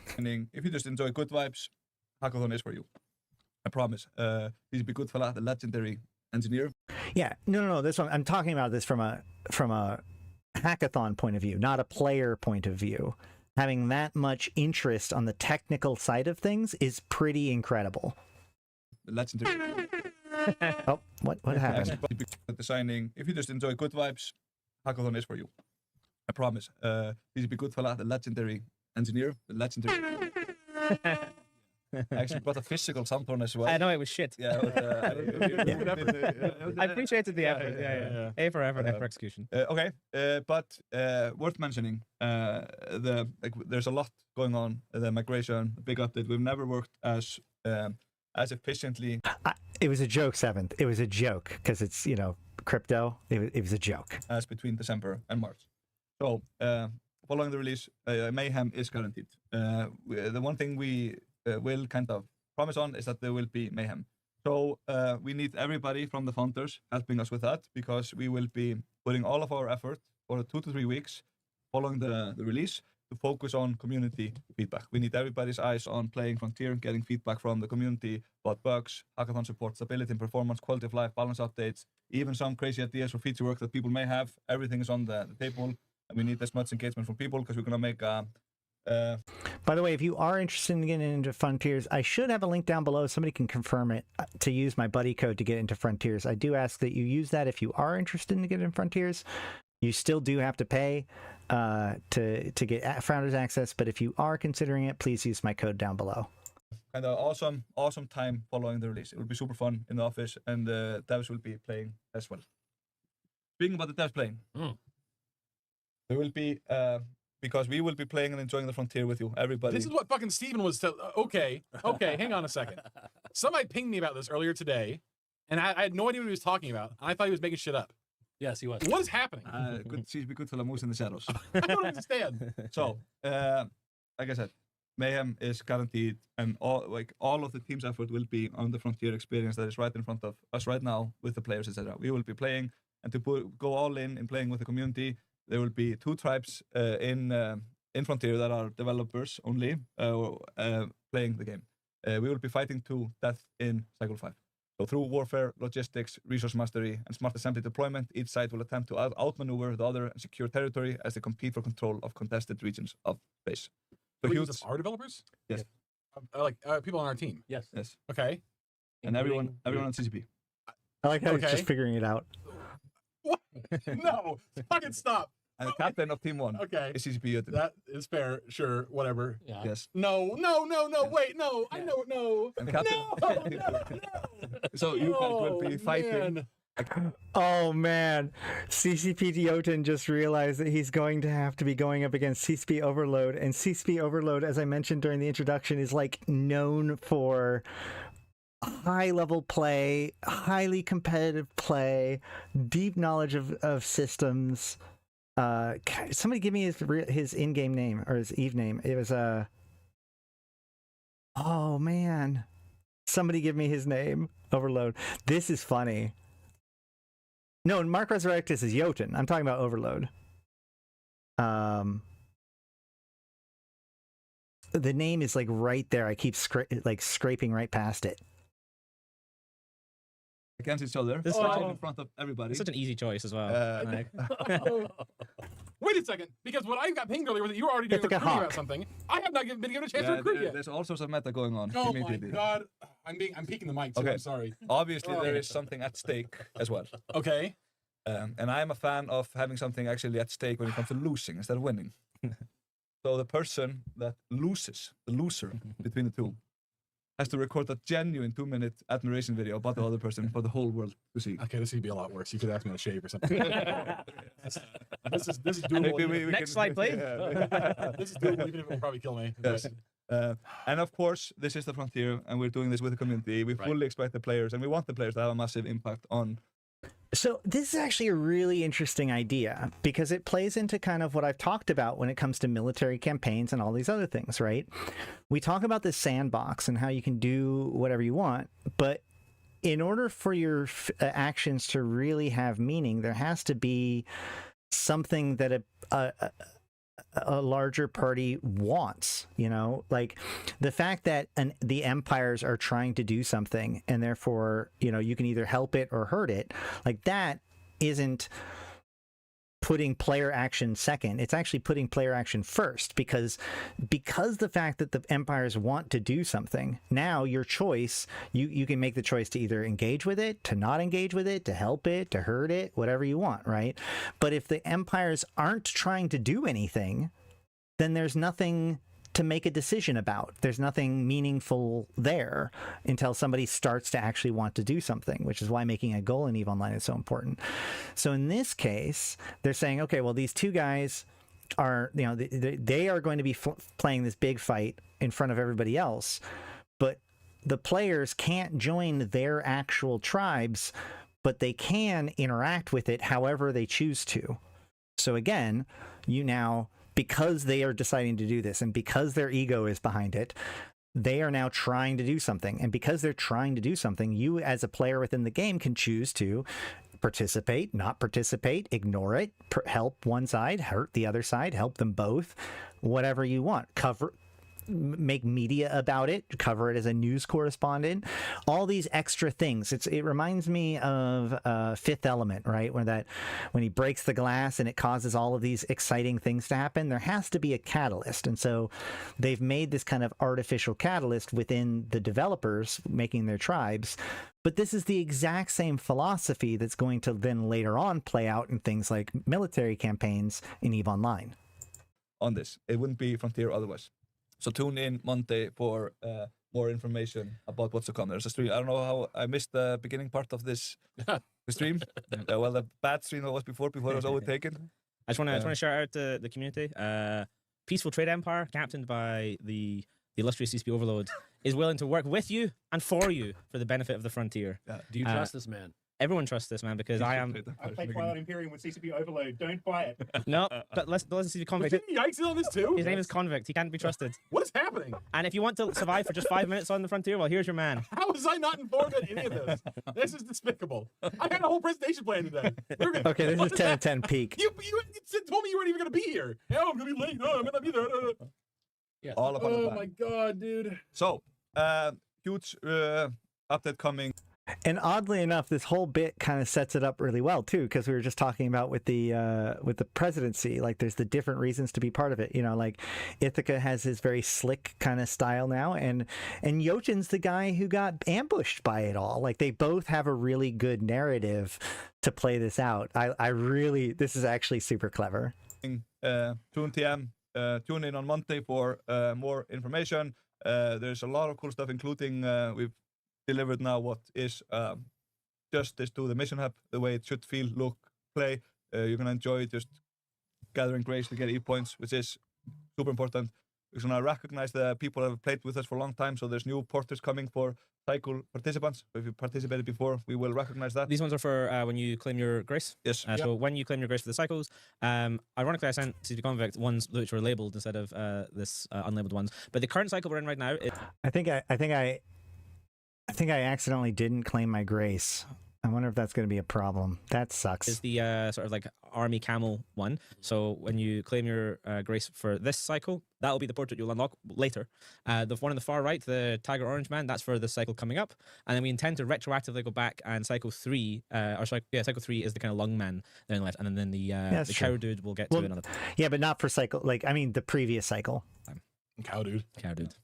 The Lung Man I like a lot, or the Lung Man is very cool. I do like the one in the end, orange. Have we told people what the name I of the did. next I like the right one. cycle is going to be? I don't know if we've revealed the name yet. We can't talk about the date, certainly. But I think we can tell the name, can't we? Sure. Tune in on Monday. No, okay, tune in on Monday. We'll take on Monday. I have like a feeling CCPX is nervous right now. Yeah. He doesn't deserve it. He doesn't get to be There's nervous. a block of C4 attached to the bottom of this table, and he's sitting there with the trigger. So there is Oh an my important God. element to this, though. So we're developing, and we as the developers have to play our game. Yes. And this is guaranteeing Shroud everyone's of fear. participation I feel like I'm having a stroke. while having fun. Is this the type of weakness you want to get behind? Someone who can't handle the flights of pressure? I don't Join Peaceful Trade Empire. Peaceful. You want to start recording? I love Ithaca so much. He's been so fun. Like I've known him for a long time. Ithaca Hawk, that's the CCP Overload. He's a good dude. Too many videos now? If Is you he want- with this attitude? Join my team, the Kingdom of Scotland. And we'll Jesus Christ. Reverence from the first and episode. just a sneak peek here. It's not ready yet, but we are going all in making characters cool in Frontier as well. So, where's the camera right now? Hang on, I gotta press the button. There we go. There. So it's on you. here. And you, look at the camera. Hold on, it's gonna go look. Uh oh. I'll you just voice. I'll speak. Jesus Christ. Eternally. And Almighty. tune in because CCP Jötunn clearly has already admitted defeat. He's about to I'm get not destroyed admitting anything. during To the be very next clear, cycle. I've admitted nothing. I'm just overwhelmed. I have no idea what's happening. That's weak leadership. That's what that is. It's not weak anything. It's weak nothing. It's weak. I've been bamboozled by my entire team. Weak, poor, intelligent leadership. Just so that you know, we moved him over his desk over today so that he'd be ready for this. That's- It can be- Is that what this was for? Participate. That was part of it. Oh my god. Layers of meaning. We always, there's always layers of meaning. Watching him learn that he was set up by his entire company in real time is pretty amazing. Wormholer, by the way.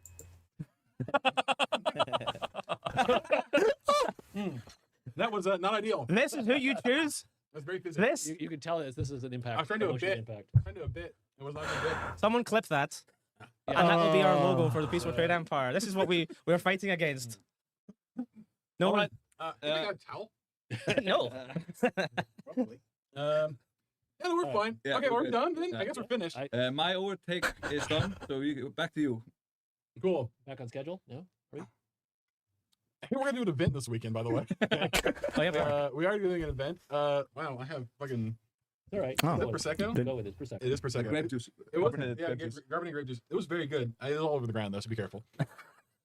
Remember that time when CCP Jotun threw up champagne on stream? That was funny. You know, She's lacking. 200 ping. There's an event this weekend. so As you may have noticed, there was The look of a broken man. a new updated model for Zero. as you may have noticed, there's a new updated model for Zorodi Tito Visa. If you want to hit the big spooky guy over there, CCP convict. Yep, that's the other one, the red guy. 3, 4, 5. Sure, that's the one. No. That one, yes. Yeah. Hey everybody, look at this guy. So this is the Rodi Tito Vija. He's supine in this image. He's laying down. He's having a nap. But this is him. This is one of our new world bosses. And he's very spooky, very scary. Over the weekend, we're gonna get a bunch of people together and try and kill it. Because that sounds fun. This is not an in-lore thing. It's not an in-universe thing. This is me and CCPD. This is so he's talking about previous weekend, right? Because this was recorded last week, I assume. Because they're not talking about the beginning. This isn't happening at the beginning of this cycle. I'm pretty sure they're talking about previous weekend. Agent and all of you who are out there and want to do this thing to try and kill this bastard. He's big does and look mean dope. and will probably wipe us. But I'm going to be there in a ship. I assume maybe we'll have other devs there too. Apparently the devs are working. Your team, The which team, your yeah. team will be there. Yes, my team. I just have so much Prosecco all over me right now. It's soaking into my fucking shirt. So yeah, we'll have information coming out about this later on today. I think CCP Degen is putting together a post about it, and then also on Saturday we'll have some more stuff coming out then. And then on Sunday we're gonna have the event. So come out and help us try and kill Zordi Titavija, and then tune in on Monday because we have another important stream happening then with more information about what's coming up in the next couple of days. Or are we? Or our And we missed that one, I guess. I don't know now. I don't know is the problem. Oh, the problem is now I have like a little bit of like Prosecco in me too. So like, this is, I didn't eat lunch either, so this is a bit of a problem. And I'm mixing it with white monster. Yes. Well, that was like purely a you problem. Yeah, sure. Was. All right, well, Self-inflicted. The glorious leader. this Yeah. is gonna fuck up. Oh, we're done. I guess we're. Oh, okay, we're not done. Okay, well this is it for us. I'm so scared about what this is gonna be. Thank you all for watching. Oh, okay. I've been CCP Jotun. This has been CCP Bowman. That's been CCP Overload, or CCP Goodfellow, and this is the rat bastard CCP Overload. Join Peaceful Trade Empire. Don't join Peaceful Trade Empire. Peaceful trade. You want to Never, join a never. peaceful trade empire? What are Yeah. you, a fucking Care Bear? No, Join me. we're peaceful. Join me, the warring nation of. I'll come up with a name. Yeah, it's gonna be very war themed. Okay. Until Unpeaceful Trade Empire. unpeaceful war empire. Refusal to trade. Until next time. Thank you all so much for joining us. All right, hold on. So there's a new video up already? Oh, yeah, the patch notes. Oh my god, that's an hour long. Okay, well, that's fine. If we want to, we can cover it tomorrow, maybe. I think that this was good for today. That was far more rewarding than I was hoping it would be. It does look like there's a lot of exciting stuff happening. No, I'm not jumping into a whole nother hour-long stream right now. Hit me up if you want me to cover it tomorrow. Yeah, but really, I'm interested in jumping into eFrontiers, and honestly, it kind of, we're going to be having to juggle this with the election too. But I would not be too surprised if we. It would be. I am totally down with like if a couple of people want to like jump in there and like try to actually do like a real thing for at least a week or two within the cycle, especially if the election isn't happening this week. So if you are interested, hit us up on the Discord. And like I said, if you want to get into eFrontiers, you're going to make sure to use my code down below. Therefore, I get grace and stuff for you doing so. But yeah. There was the patch notes. Nope, that's from the previous patch notes. So they don't have the patch notes here. They just have the patch notes video so far.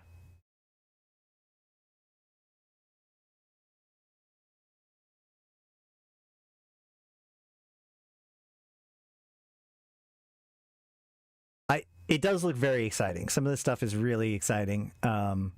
They're doing some rebalancing to industry and some combat and stuff, and also I guess they haven't like allowed for like tribal facilities yet, but they have allowed you to build next to each other, like on the same Lagrange point, which is kind of like, that's good. You know, you can build a city where everybody has their own little house, but they're like a little neighborhood. I'm okay with that. I am honestly very interested in checking out Frontiers again at this point. This is kind of, I feel like it's come far enough that it would likely be worth, you know, really digging in on, especially if this SUI transfer happens. So, and you guys voted for it, so we'll be focusing on this for the rest of the week and maybe even through the weekend. But until then, I've been Ashrothi. I've been playing this game since 2010, talking about it since 2012, and I'm here to put even to context for you, my fellow Imperians. Thank you guys so much for coming. Thank you for hanging out with us here and talking about everything from the lore to faction warfare and E-Frontiers. Thank you so much to Satonia for giving his input, especially as we talked about faction warfare stuff, because, you know, like I said before, I'm very much, one of the reasons why I say what I think out loud is so that it can get challenged. You know, I'm very interested in developing my thoughts on these sorts of things. I'm not like, I want to be able to believe that these things are good. And I feel like CCP, you know, this extra focus on faction warfare is very, very promising. A lot of the changes that they're doing is very, very promising. The biggest thing that I can take away from the Awoxing changes is that they didn't suggest that this is the end of the problem or the final solution to the whatever this problem is, but just is a step in the process of figuring it out, right? And so, you know, if my fears come to reality, then they can always fix it, or we can identify that. We can be like, see, look, there it is. And if not, then whatever. I can be wrong, and everything can be great. Sometimes you got to kill your darlings. Thank you guys so much. If you missed the dog, make sure to go back to the beginning of the stream. During the stream waiting time is when you got to see the dog. She's doing great, but she is not hanging out here right now. Like the stream for the guinea pigs, they're in the other room right now. But, you know, all of you guys' support is what makes this possible. So I really, really appreciate all of you who consider becoming a member or a patron. Those of you who do super chats and super thanks, you guys are awesome. And even all of you who just take the little bit of time to like the stream, to help it with the algorithm and share my content with friends, so that way more people can learn about my content, more people can learn about the game, develop a deeper understanding of the game, because a well-informed, more experienced player base make a better EVE Online. All that said, thank you guys so much. I keep an eye on the Decanted channel. I might do something tonight. I actually don't remember what the rest of my day is going to look like. But I'm interested to know if anybody is interested in Age of Wonders or more Star Wars or more Arknight Enfield in particular on my second channel. But I also put stuff about my dog and everything there too. So make sure to check that out. But until next time, I've been Ashrothi, the voice of New Eden, and I'll see you in space.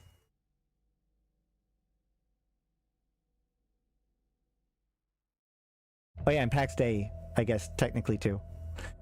Unironically, though, actually, hold on. Unironically, though, for the benefit of my friend, if you are a player, because we showed off PAX Day the other day, if that interested you at all, or if you have a PAX Day account, please come play with Malak. He has put a lot of time into it. He's doing great. He's got his own thing going on. He's got a whole like base of operations and like building up a castle for everybody. And there's been a couple people that have joined in, and it's been doing something pretty good. So I can't keep up with him. So I need more people to come and hang out with Malak and help out with PAX Day. We've got a whole big setup going on. So if that's interesting to you, by all means, jump into that as well. All right. Have a good one.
every city